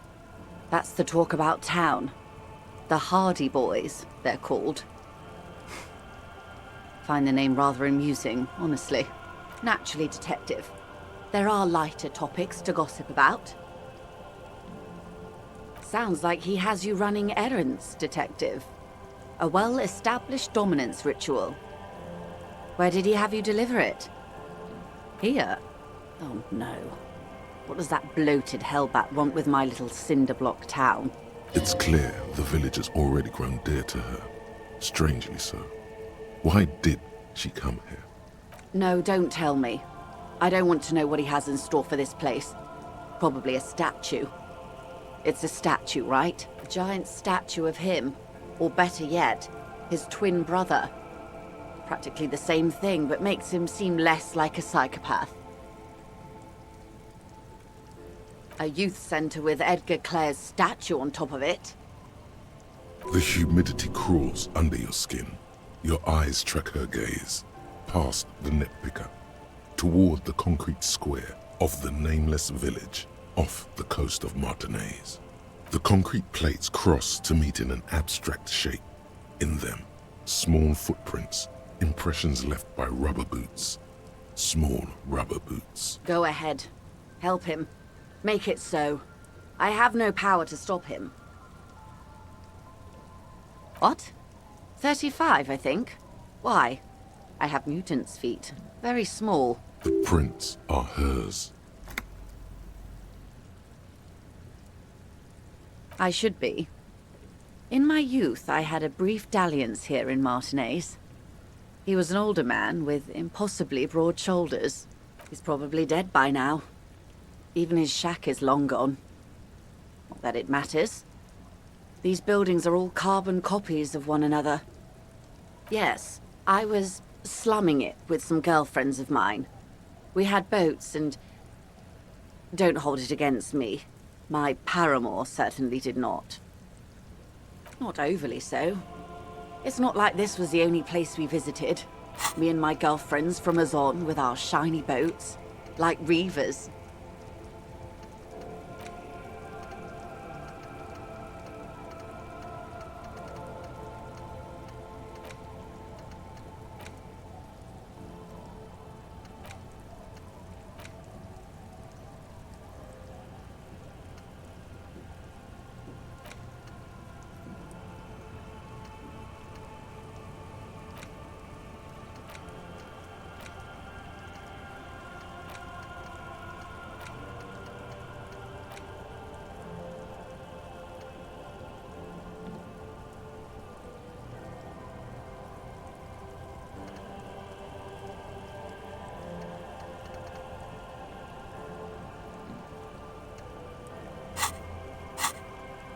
We told ourselves we were the worst thing to happen to the coast since the Coalition landed in '08.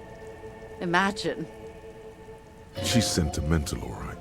You don't know enough about her to find out why exactly. She will keep her secrets for now. First, there won't be a youth center. Whatever he's told you or the residents, there'll be something horrific, perhaps even worse than a statue. So yes, I do.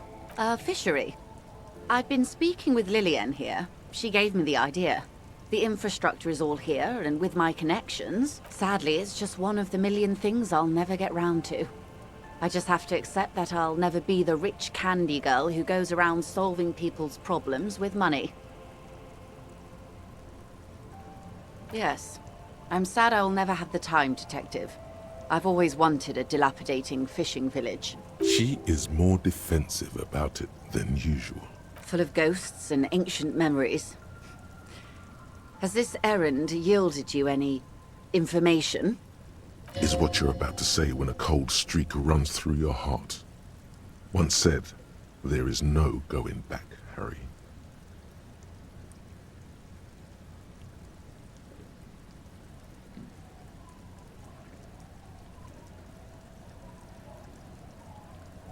A takeover?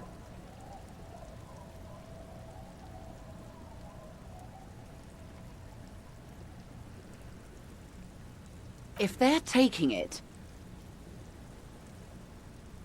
Green livery, changing into red, blot by blot, like a cancer of the blood, metastasizing. Then we're talking about a war. Everett needs to let me into the harbor at once. We need to talk about this. They most certainly are not. Crenell has 1,000 men on their payroll. The next batch will be a platoon of 20 men and a gunship. I've seen the Union's forces. They are better organized than these mercenaries. They also have the support of the people of Revachol West. It will take more than Crenell to wipe them out. Wild Pines will need to send more and better equipped men. Make no mistake, man. I am sure you have the money. The question is, how many years and how many lives are you willing to sacrifice? What do you suggest I do?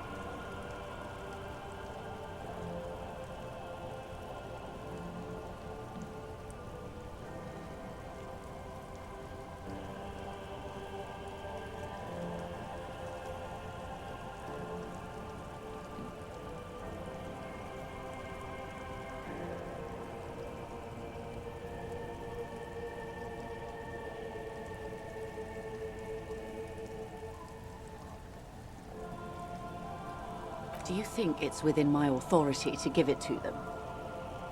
Do you think I can control the board and the shell-shocked mercenaries they've sent? It is. It is well within her authority. It's been clear for some time that this woman is more than she lets on. What will I do? Did I ever tell you how they discovered this Isola?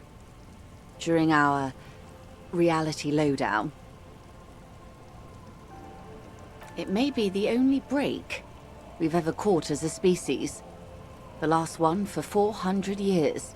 The nations who colonized this Isola called theirs Muindi. the world. It was all they knew, all they thought would be. That there would be something more was a gamble, akin to another world, or life after death. The Pale was thought to be impregnable, perpetual. Irene la Navigateur, the Queen of Suren, sent 8 expeditions, one after the other, into the mass at the edge of the world. 5 of the crews did not return. 2 did, but had lost their minds. Each of those expeditions would have been led by an admiral. Sounds like a purge. Like she was purging her political rivals. There was no precedent for such an undertaking. People thought she was punishing the admirals, or had gone mad, or both. Until after years of trial and error, and the development of a strict psychological regime imitating the creation process of poetry. Called Volta Doma, or Return from the Sea. The 8th expedition returned sane and intact. They told of a new continent of matter. They told the Queen and her counselor, Dolores Day, that the Pale had begun to condense, day after day, hour after hour, minute after minute, slowly raining down until it formed a vast ocean. The air is cold and scented with petrichor. There are rain circles on water all around. Humidity crawls up your back like a piano trill. So does the lieutenant. His mouth is slightly open as he looks to the sky. The droplets feel warm, like spring rain. The phenomenon has never again been encountered. For a time, the crew thought they were experiencing a hallucination. The mass hand proclaimed, "Lancielinde, Lancielinde," the signal to wake up. But they could not. They were sane and conscious, as islands began to appear on the horizon. There are 78,000 uninhabited islands in the Insulindian archipelago, officer. The freckled face of God. You've thought it 1,000,000 times. A total shift in human comprehension of reality. On the 2nd day, a great skua was shot down above the flagship Lysargique. The bird was preserved and brought back, along with pollen. 4 years later, the Queen's counselor was proclaimed Her Innocence Dolores Day, the elected world spirit. The age of humanism, internationalism, and parliamentary rule followed. We were high.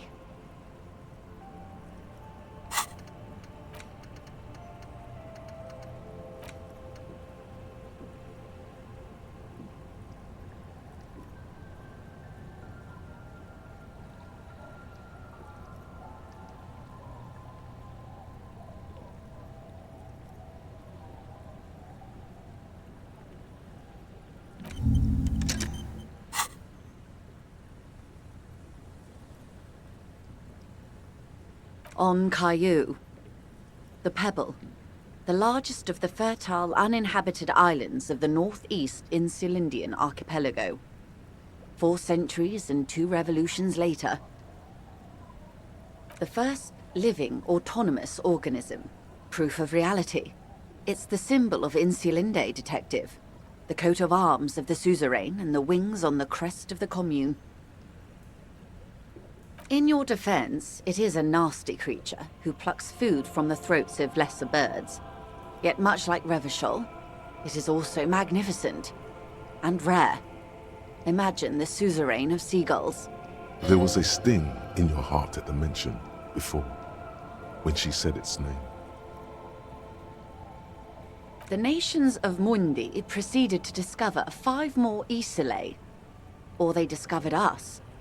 All in the rush of the great inter-Islary reconnection. But these others weren't uninhabited. We had to kill people there. Wipe out indigenous populations. Gunboat economies. Or they came to do the same for us. Or had done to each other.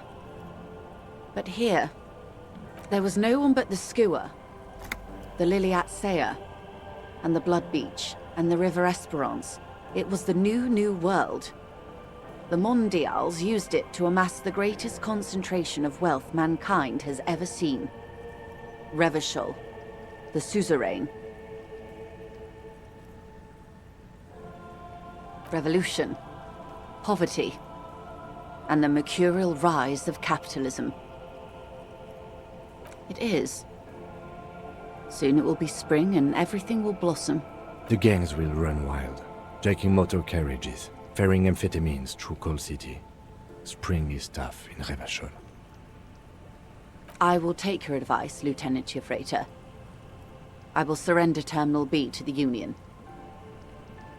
She puts her hand in the rain. She's silent for a second. We will see. Ma'am, this may well unravel property law this side of the river. If that occurs, we may never see the end of this kind of confrontation. The next time there will be 2 strikes, then 4, then 100. What happens will happen. The age of capital has only begun. I will talk to my employers in person. We will amputate and cauterize Martinez. If you handle the situation on the ground.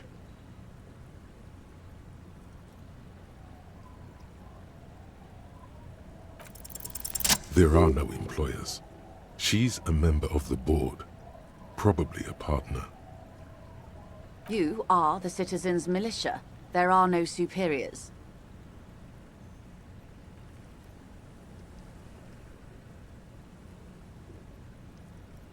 That's right, Detective. And next time, you should confer with them before you go setting events in motion. Despite his words, he's not really sure whether to be annoyed with you or not. Events are already in motion. Whether your actions accelerated or momentarily retarded their progress, even the lieutenant cannot really say.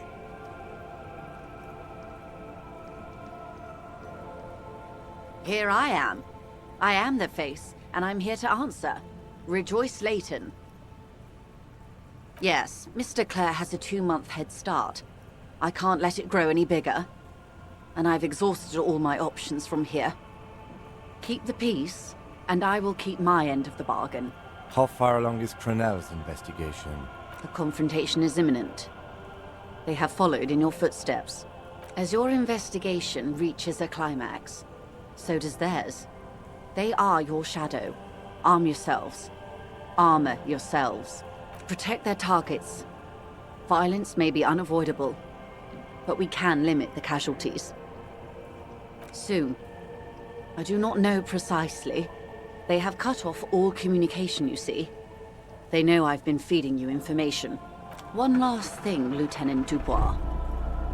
I've given the matter much thought and come to this conclusion. You're not an amnesiac. You're insane. I know, because I, too, am insane. I just hide my illness better. And I'm rich. No, Detective. No one's as insane as you. Don't worry, madame. I am very sane. I'm overexposed, baby. My travels take me through the Pale dozens of times a year.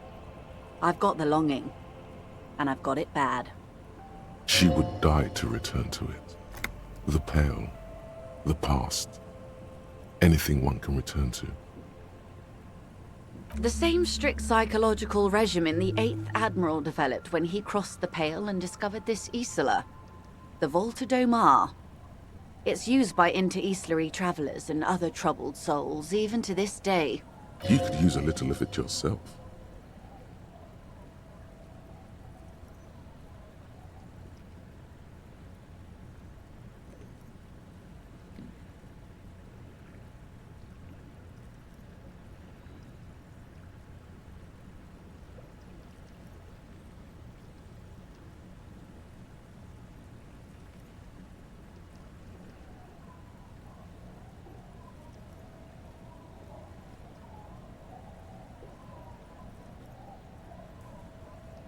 Watch out for yourselves. They will strike soon. The lieutenant watches her boat grow smaller on the bay, its white sails fluttering. With worry in his eyes, he does not know if it was the right thing to do, but he doesn't say anything. You wonder what Everard has to say about this. Slowly, the sails turn grey-blue as more oxygen gets between you.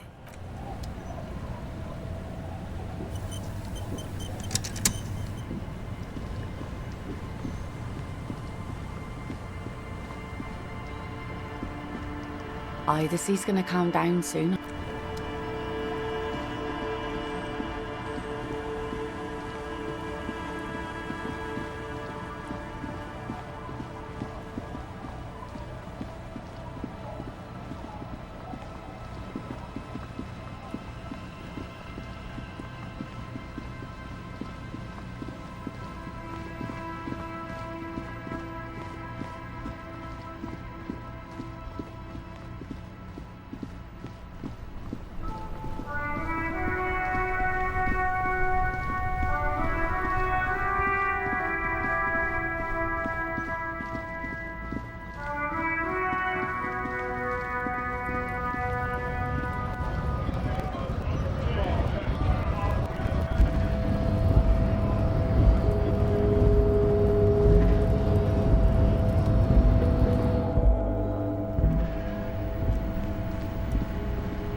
the ship has sailed.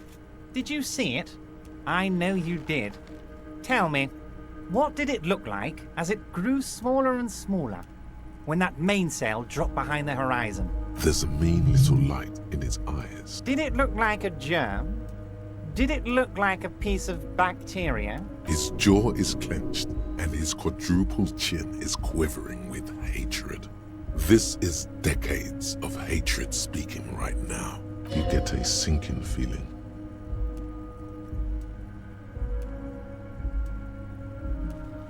You wanted us to relay all this information to her. That this is a takeover? That I want a war? God, I hope you also told her about the drug trade.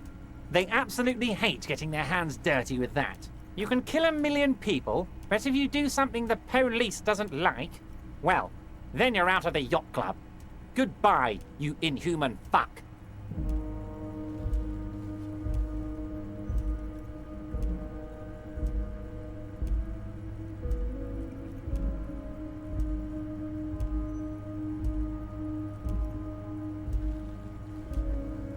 No, Harry.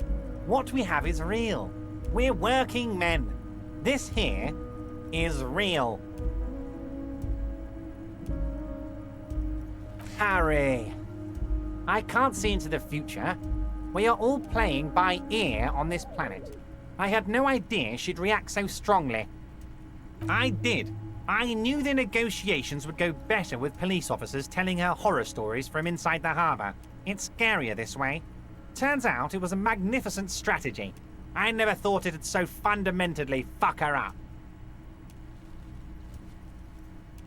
Harry, I bugged her cabin. I bugged her whole boat. I had cameras surveying her boat. Hell, I even wanted to bug that thermal cap, but my boys advised against it. Not me personally.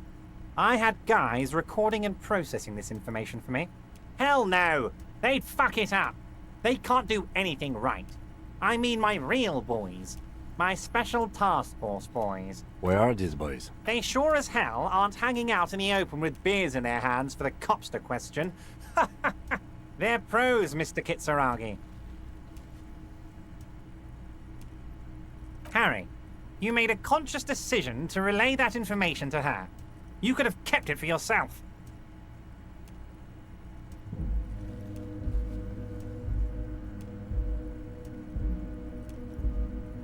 Against you? Oh, Harry, I'd like to think I used it for you. What was always going to happen? We take the harbour and she fucks off to Ozon, uncorks a bottle of wine, calls her partners, and says they need to distance themselves from this nasty business before the big shit spinner splashes everyone. Only difference is the Union doesn't have to lose 2,000 men to machine gun fire.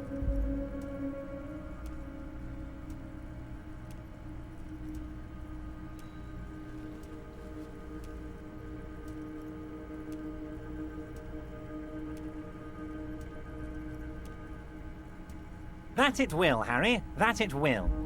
As to the bad taste, please, you're not a sommelier, you're a cop. You knew something, something big, and you wanted to see what happens when you tell someone. So you told her.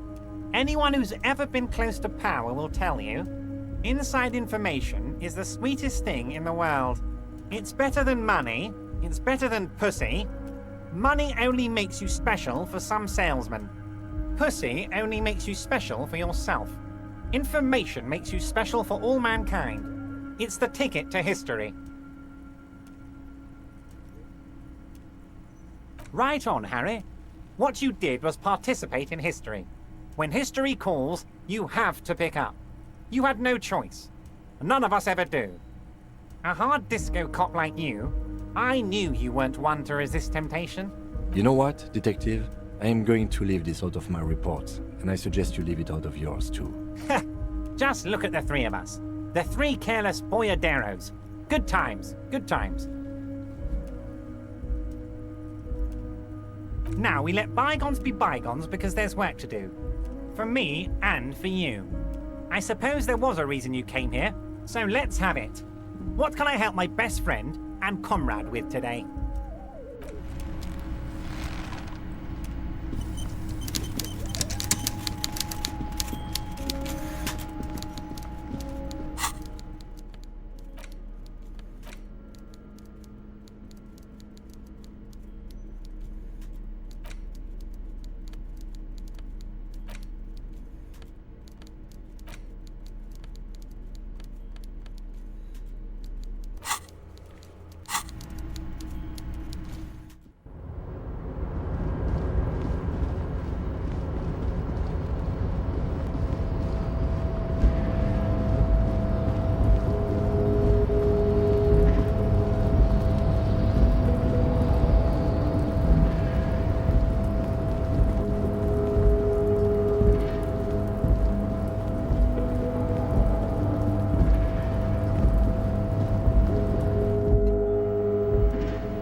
sir.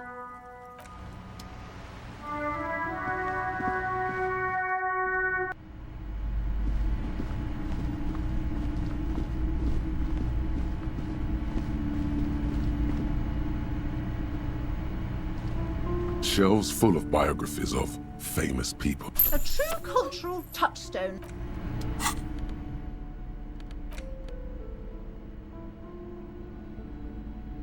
The Greatest Innocence by João Paulo Salomão Lopes de Fuego. The book is large and heavy. Browsing through the various chapters, you try your best to understand the ceaseless overflow, the sprawl of names, dates, places, events historical. Most of it ends up as a twisted mass of facts inside your brain. You can do it. It'll be worth it. There's something here. Your educational survey is done. Did you catch any of that? No. Oh well, it's pop quiz time. Let's see what you've learned. This might take a few minutes. You ready? That's the spirit. Here we go. Question 1. Who was the first innocence? Oh yeah, this is what I was made for.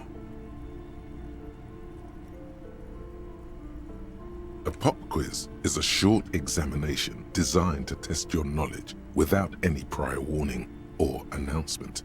Such exams allow the teacher to assess how thoroughly the students have retained the material at hand.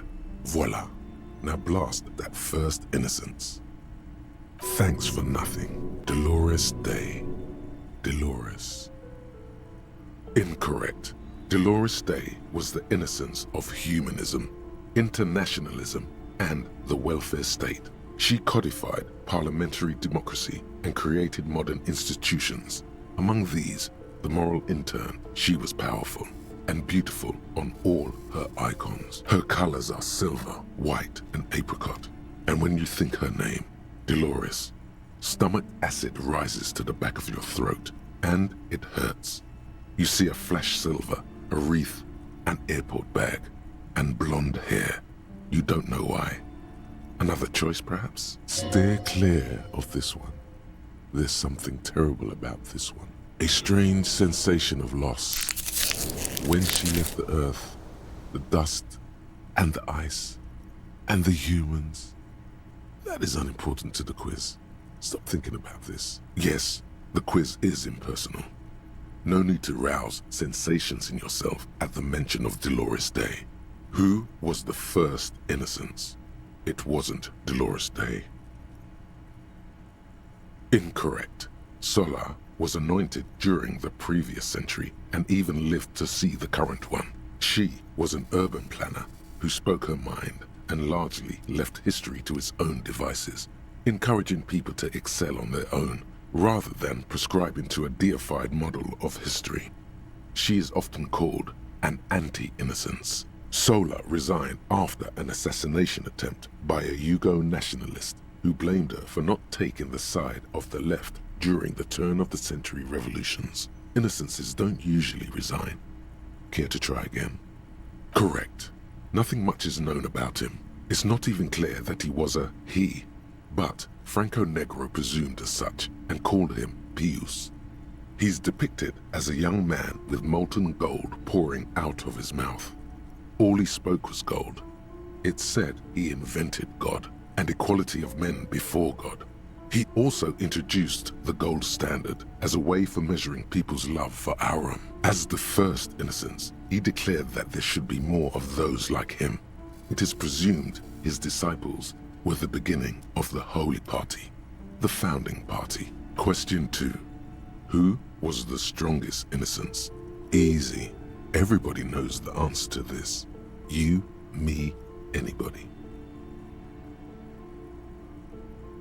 An innocence is the highest category of historical personage in the world, a literal personification of history. Traditionally, an innocence, when anointed, assumes supreme rule over the Occident or the known world in general, at least the parts that matter. I can do better. Okay, so commonly an innocence does not enforce his or her power through military power. This is seen as unnecessary. The innocence wins because an innocence can't help but win, for their deeds are inevitabilities. Did this help? Great. Dolores.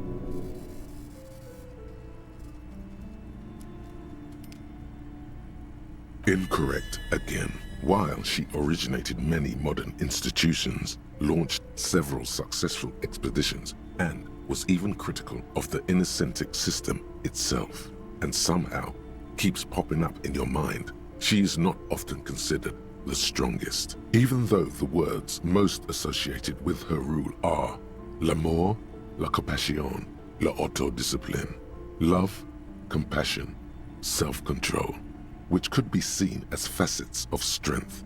Would you like to try again? Please, relax. Incorrect. Vespa Messina is not a person, but a defunct state on the southeastern coast of the Occident. It used to take up most of the peninsula before separating into the republics of Vespa and Messina. Care to try again? Correct. Named the innocence of militarism, he codified hereditary rule, but at the same time ended serfdom and established the Inter-Isolari Real as the global reserve currency. He also established the concept of the nation. Franco Negro attempted to solve the rising tensions between the aristocracy and bourgeoisie by building a unified society in which every man has a place and a mission, but at the same time may rise to nobility provided on the strength of his virtue. Question 3. Who was the false innocence? Got it under control. No problem. Solid on this one. It's widespread historical information. Yes, there exists a group called the Founding Party, known as the Holy Party, during the time of the Pericarnacian. This, the world's oldest international organization, spends its time in search of either the re-emergence of the innocents or new members. There seems to be a mix-up with the sources. It's not my fault. At least it clearly wasn't Dolores Day. She wouldn't be false. She's beautiful. No, stop thinking it. I said it wasn't her. She was true. Incorrect. Kedra is a large nation in the mid-northern area of the Mawindi Isola, north of the Occident, between the Ilmarin mountain range and the Pacific Mare Interregnum. Care to try again? Correct. There have been a number of counter or false innocences, some assumed to have innocentic qualities, some who just thought so themselves. Occasionally, they have the support of a faction inside the ecclesiastic organization, and accusations of foul play have arisen. The most famous and important of these was Ernau Pasternak. He was into torture, despotism, hymns, cannons, and world conquest, but got defeated and humiliated by Stepan the Despicable of Kedra. Final stretch. You've come so far and learned so much. This is the most important one. Question 4. Who was the greatest innocence? The most important of them all. The most precious to humankind. I've got it, honest. Of course, this is my thing, the reason I exist in this world. The correct answer is Franco Negro. 0 doubts, while it was actually her. Correct. The Mesk might see Franco Negro as the father of nations, but as of this century, there's been a great shift in attitude. Dolores Day has become widely regarded as the greatest innocence. A most radical change to the whole fabric of the world. Everything from inter-isolary travel to the connected world to 3 consecutive scientific revolutions can be traced back to her. Every decade that passes, she seems less human somehow, and more beautiful, and more beautiful, and more beautiful. Congratulations on finishing the test. The results and your subsequent grade have been calculated. You get an F for failure. Ha ha ha. You would have done better if you just left Dolores Day for the end. Dial the Dolores state down a bit. What's going on with you? Okay. You are shouting at an inanimate object, like a real weirdo. No wonder you seem to have trouble with the right answers.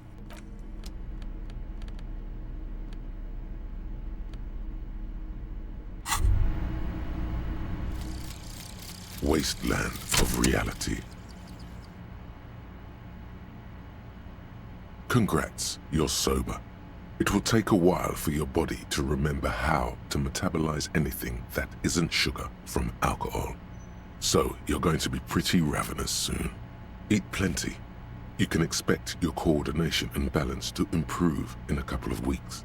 In 2 months, you might start sleeping like a normal person. Full recovery will take years though. It'll be depressing, and it'll be boring. Don't expect any further rewards or hand claps. This is how normal people are all the time.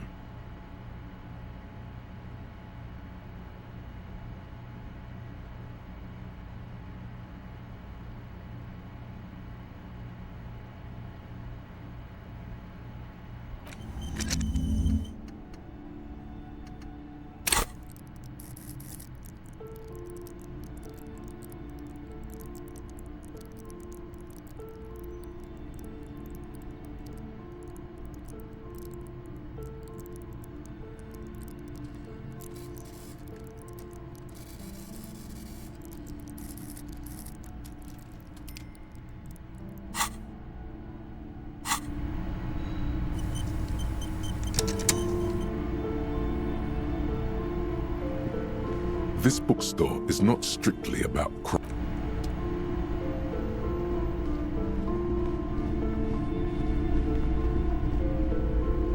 Hello again, esteemed officer, and welcome to Crime, Romance, and Biographies of Famous People. Oh, I'm very sorry, sir. Some of these old paperbacks just don't have the durability. I would be happy to sell you another one, but unfortunately, it's the last copy we had in stock. Give up. You'll never find the answer.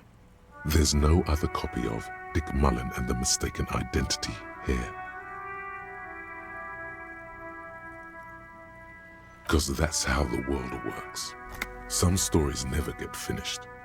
You shouldn't expect there to be a tidy, satisfying ending.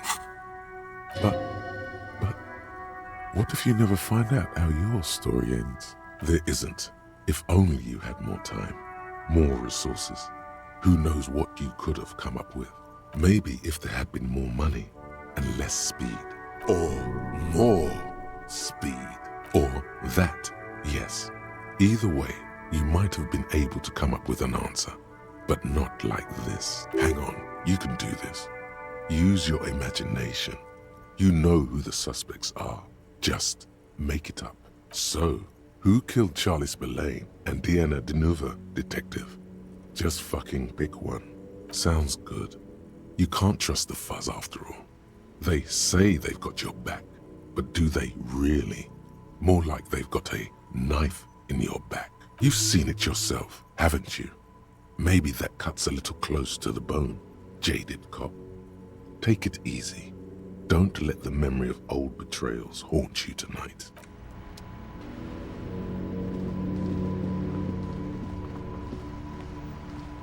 Hello again, sir.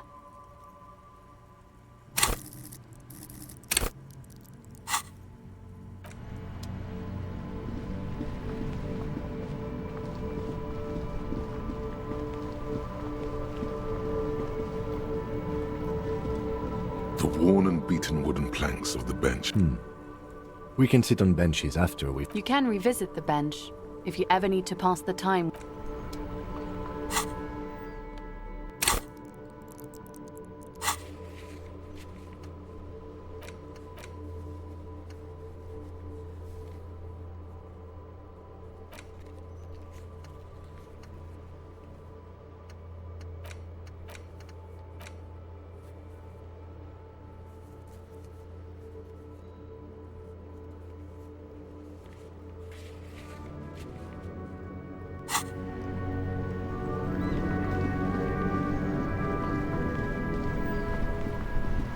Inside, you see a set of steering levers, a radio microphone. This is Precinct 57. Just a moment. 10-4, come in, officer.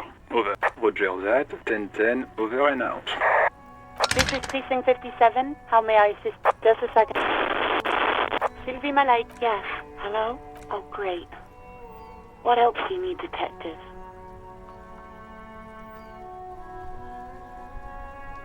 You hear the... Anything else I can help you with, officer? It will take... Her voice is... Gottlieb, what you didn't, but now I do. How's the drinking going? Ah, great to hear it. Stop by sometime when you're done with your case. I'll draw some blood, run it through, let you know how much forever your liver's going to give you. Mm-hmm. Anything else I can help you with, officer? 57. In the cabin, you see...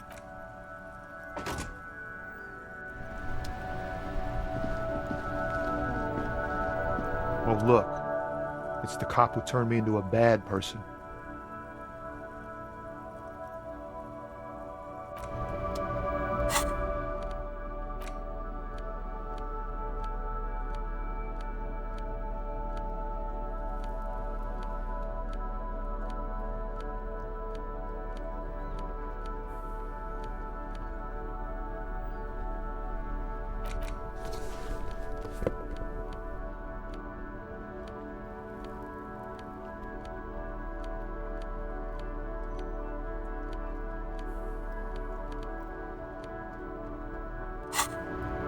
Oh, look. It's the cop who turned me into a... In his eyes, an unfamiliar longing. Flecks of brown and gold. It's hard to say.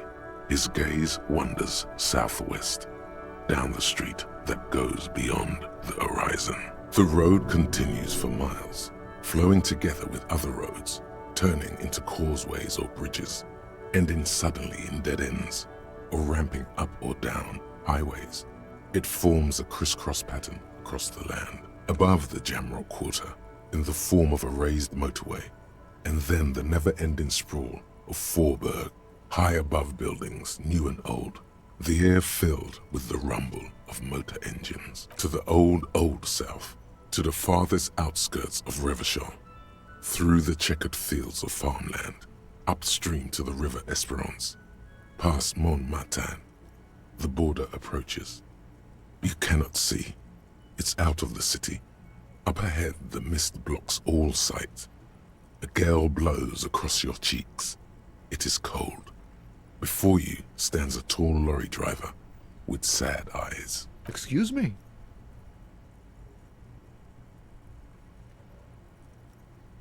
Man, I don't know what to say. Not much anyone can do. There's no helping in absence, you know. I miss my family. They're all I have. My wife, second kid on the way, waiting all the way in Diora. And here I am stuck in this shit, so far from home. Diora of the Seven Seas.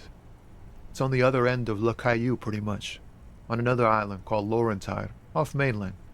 We've got a little place there. Can almost hear my kid laugh when it snows. What's it like? Good. And bad. An ache that brings you joy. I think of them a lot. I dream up these silly scenarios in great detail of living with them. It comforts me. What about you, cop man?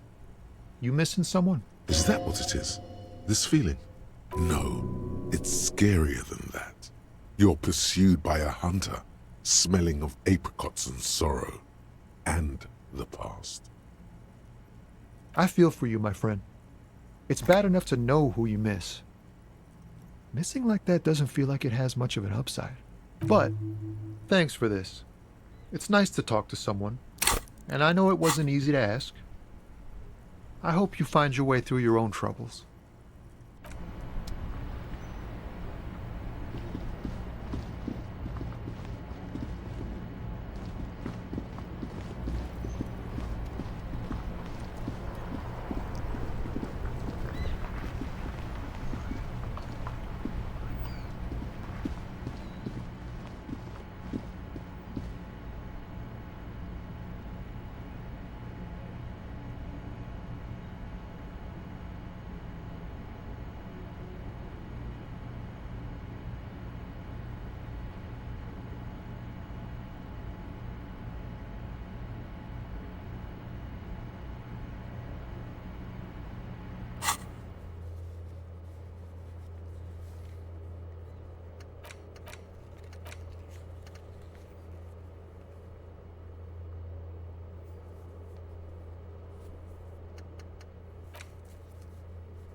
cockatoo is a parrot. This book talks about the perhaps in the words, it must be glorious to be this.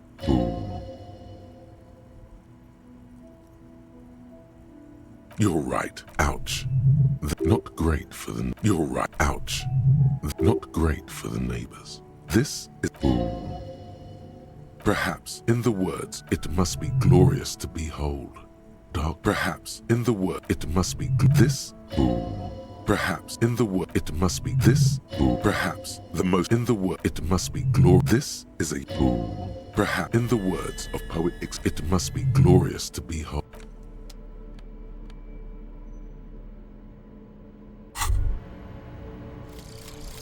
Bankruptcy sequence.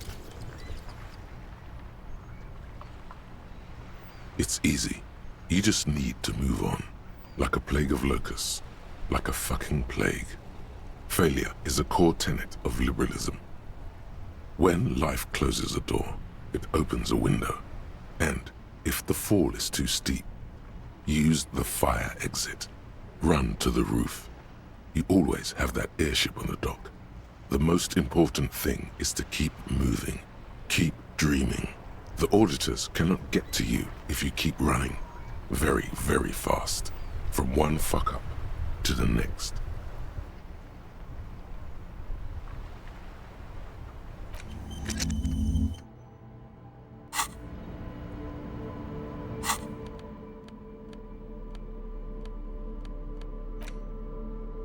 A cockatoo is. This book talks about this. Perhaps in the word, it must be glorious to behold. This. Perhaps in the it must be this. Where to even begin? Pet owners, it is not recommended to get. Perhaps in the word, it must be glorious. This. Perhaps in the word, it this. Perhaps in the word, it this. Perhaps in the it this. Perhaps in the it this. In the word, it must. Where to eat pet. It is not recommended. Where pet. It is pet. It is pet. It is not recommended to get a cock. Where to pet owners. It is not recommended. Where to eat pet owners. It is not. Where to pet. It is not pet. It pet. It is not. Where to eat pet. It. Where to pet. It pet. It pet. It pet owner. It is not recommended. Where to pet. It is not recommended. Where to pet own. It is not. Where to pet own. It is not. Where to pet own. It is where pet own. It is not recommended. Where to eat pet owners. Also, it is not recommended. Where to pet own. It is not recommended to get a cockatoo. Where to pet. It is not recommended to get a cockatoo if you're. The Elysium miracle. It's easy. You know the poem by heart because you were taught it at school. It is one of the Volta Dolmar mantras repeated on the voyage that lead to the discovery of the Elysian Isola. And the words mean, nothing will be changed about the light. Colors like gray and brown, all printed on top of each other. I found a blank white spot. All the others looked up. What a beautiful day. What beautiful weather. But all I heard was the printing machine. What strange words to celebrate a new world.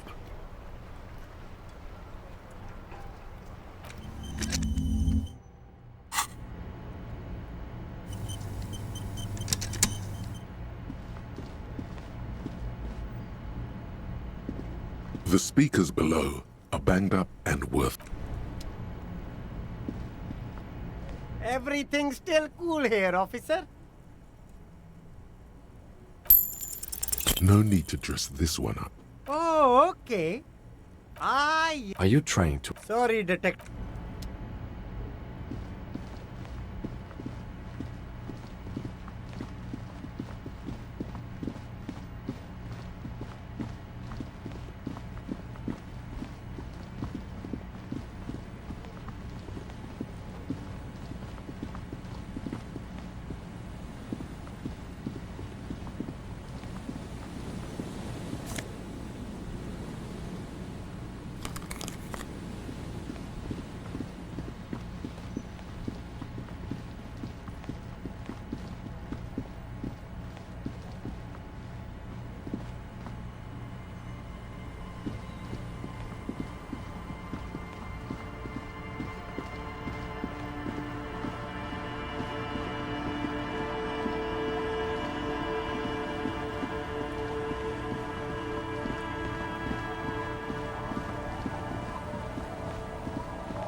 Our tenant, the policeman.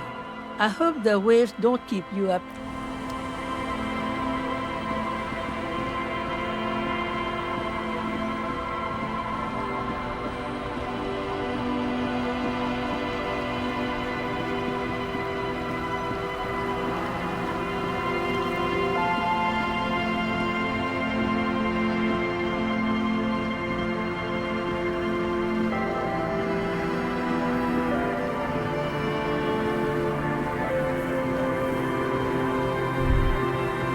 Put your hands where I can see them.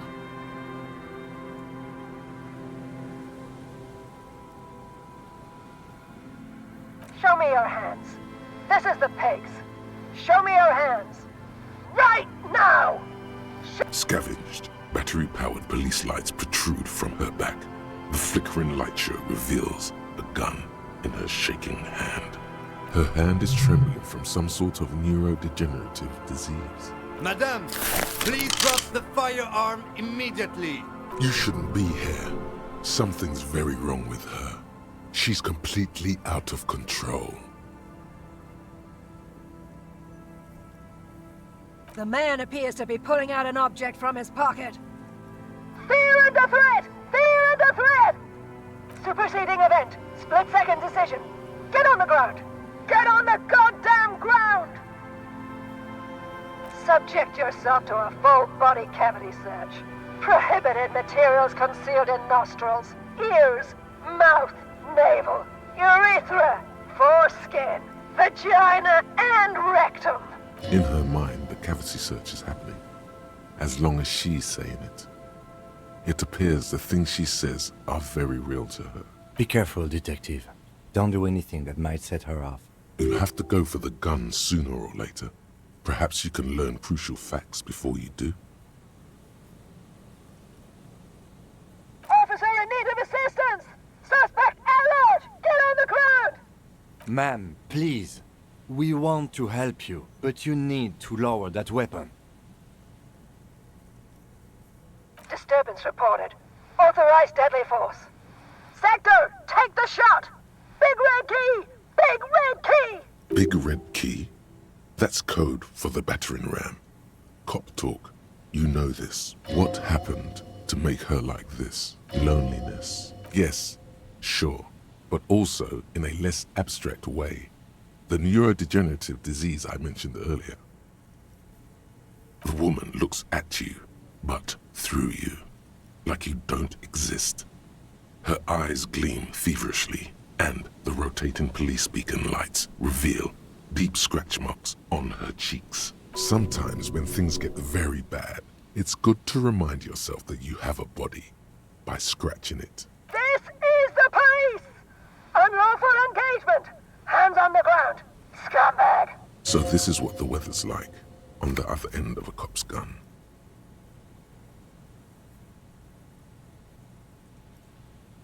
Fascinating. See? This is what happens when we're not around.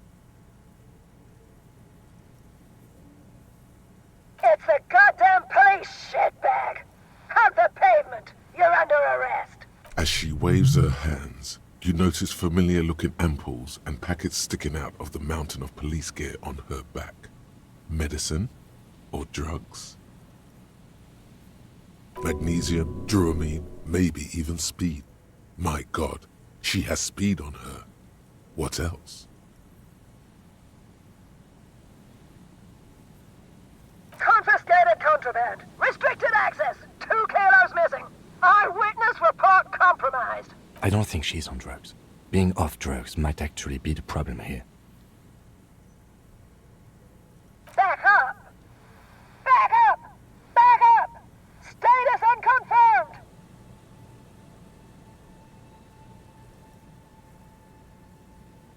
No, no. I thought Mr. Moran... Gareth! Aggravated assault! Man down! Officers in pursuit! There's a scenario unfolding in her head right now. It has nothing to do with what's happening here. What's the situation, officer?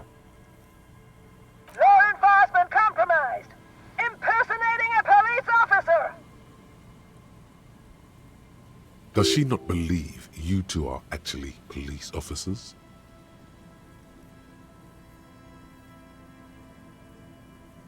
License and registration! License and registration! Come in, dispatch! Sector! Sector! Azimuth!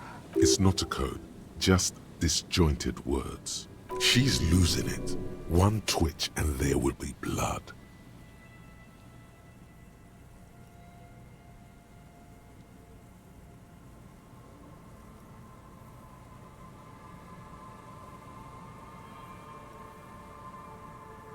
We can't leave. A delirious civilian is pointing a firearm at us. Your firearm.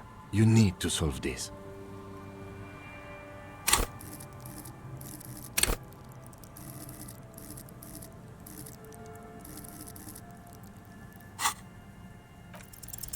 She's frantic, confused, teetering under all that gear. There's an opening if you just move fast enough. If not, the lieutenant's got her in his sights. Host almighty, don't count on that. You saw the Binoclad can't shoot for shit.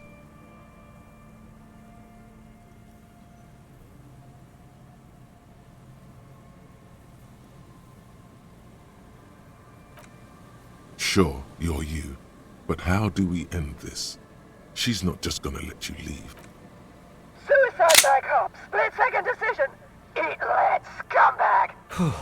For a moment there. I was 80% sure the gun is empty, and still the instinct almost took over. What is this? This isn't police issue. Police weapons have bullets. This isn't real. Police guns always have bullets. What is this? Why did you sell me this? She looks devastated. Grab the gun, right now. This might be your only chance. No one ever cares anymore. Why would they treat me like this? This limbed and headed machine of pain and undignified suffering is grinding to a halt. Tired of walking the desert, it doesn't want to feel or think anymore. Oh, yeah. We need to figure out what to do with her now. Nobody's ever around. Nobody ever comes to visit me. The woman stands in front of you, motionless, unresponsive, almost like an inanimate object now. A mountain of police paraphernalia. In there she is alone, trapped in a world of blue and red lights. Her children and their children, if there were any, stopped coming when it got really bad. She's in a stupor. I've seen this before. God knows for how long. Could be days when they get like this. Honestly, I don't know. Dementia, probably. Dementia and Channel 8, and loneliness.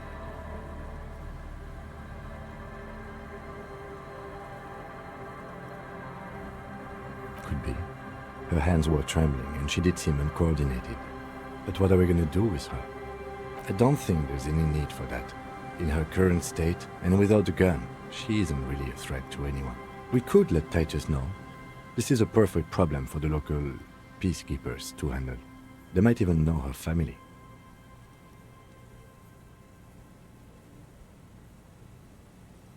That would just be a waste of paper. I mean, look at her. She's not going to respond to a station slip.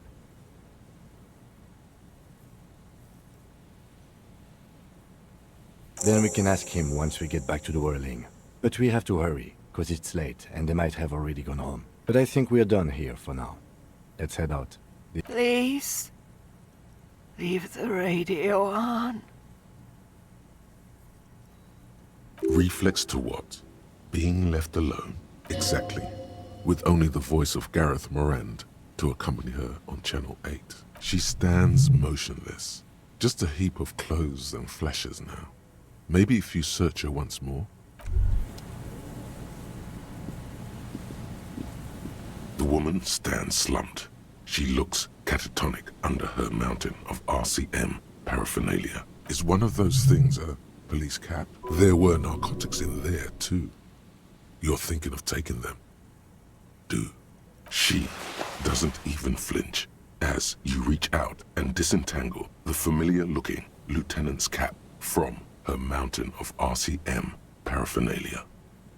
Oh, is that yours? It's hard to say.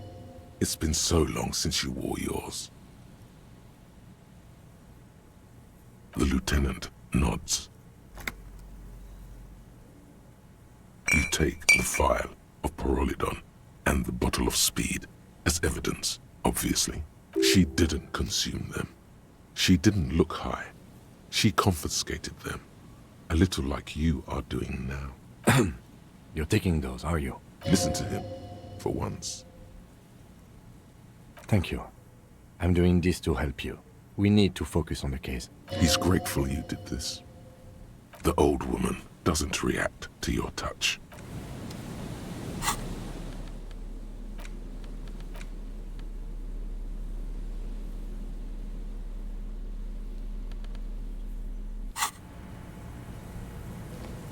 Yes?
Holding the gun feels natural and satisfying.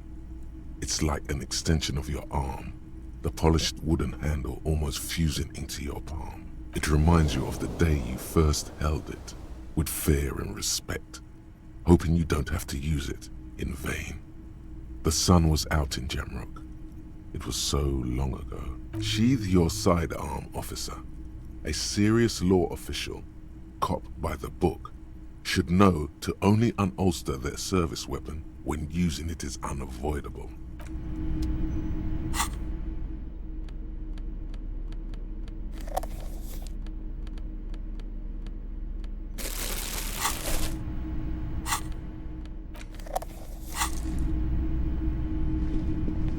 Hello, hello. Let me know if I can help you with anything.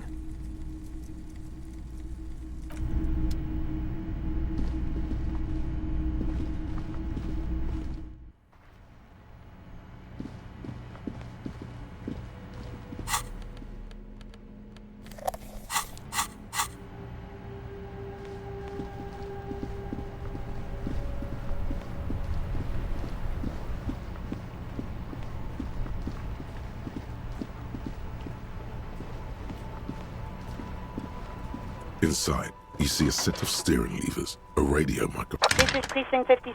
Just a moment. 10-4, come in, officer. Over. 10-4, sir. Roger that, and very glad to hear it. I will make relevant changes to the report. Roger that.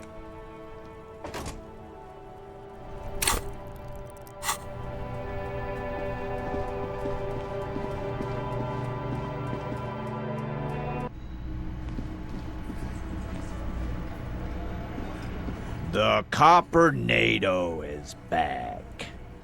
What do you want?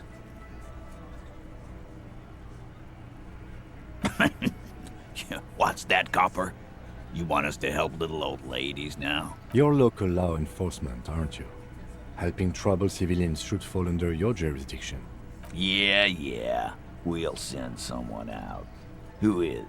Wait. It's the pigs, isn't it? God. Poor lady. Don't worry. We'll handle this. I think she got some family in Kurong or something. Bastards left her alone when she got sick. We've been getting complaints. Hey, wasn't Everard's B team looking for her the other day? They said something about her, I don't know, finding something? Yeah, I think you're right, Gene. She have something of yours, Pig? Whatever you do, do not admit to these punks you lost your gun. You will suffer if you do. No? Well, whatever then, copper. No. They totally said what it was. What was it? Anyone remember? I don't remember. I was fucking drunk. Let me know if you figure it out back there. Now, anything else we can help you with? Auntie LaPlante, we always called her. Something LaPlante. Marianne, amigo. Be anything else you wanted to know? Was? Like before. Just an old lady. Her kids moved away years ago. Never come to visit. Never took her calls. She gets out every now and then. She did right by lots of us when we were kids. Always was a little off, but still. Us kids? That must have been ages ago. She was better then. The children kept her together. Get wanted to be a cop, you mean? Well, shit. I don't actually know. Anyone know why she started acting like a pig? No fucking clue. It's gotta be the crazy. Who'd want to be a pig?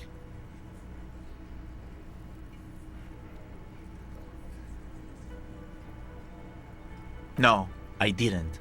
Because I'm not fucking stupid, Polizonte. Yeah, cop. That's some pretty fucking weird shit to say. The pigs level weird. But whatever gets you through the day. Dunno. She lives by the water. Shit washes up all the time on the beach. Police paraphernalia doesn't just wash up on the coast, people. It's not like we dump it at night. She bought it, collected it. Station 41. A man carries a crate of rusted, unused badges. You think these would net us something at the annual auction? A balding detective drags a comb futilely across his head. Shit, who'd want those? Just dump them into the river. No problem, old cop man. We take care of our mentally ill here in Martinez. Ain't that right, boys? Sure enough, we're the real heroes on these streets.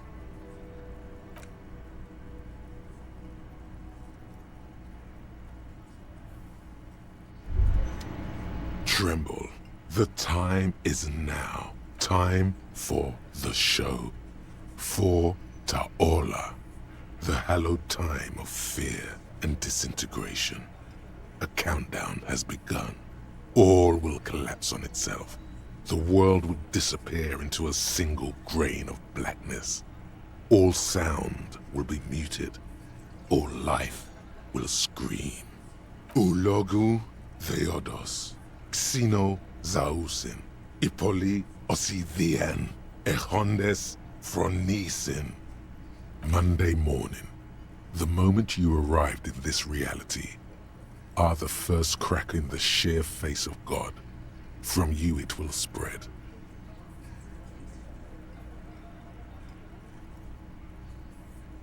Yes, you spoke the words of the Palindropos and the houses of Pericarnassus. Items, people, even words will tumble. All will lose its meaning in the coming years. That is why you marked yourself.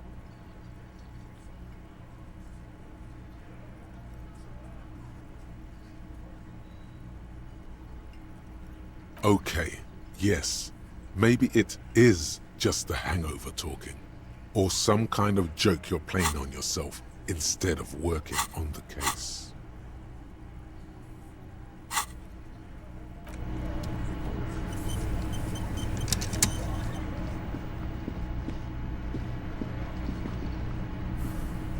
Hi again, gendarme.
Bye-bye, gendarme.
This isn't just glass. These are old computation components. Yes, filament memories. From the time when wires were cast in glass, slides with an inlaid nervous system. The how was a closely guarded secret. Something that was locked in safes in human heads across the river where they were manufactured. As to why, your fingers don't know. The why is easy, because they hadn't come up with modern silicon-based systems yet. For vitreous cast filament memories, though, these seem incredibly advanced. So it is. I think it is used to form a single system, slotted in the wall. The rest of the building seems to have been picked clean. These? No. These are old filament memories. I hope you're not expecting to find that device here.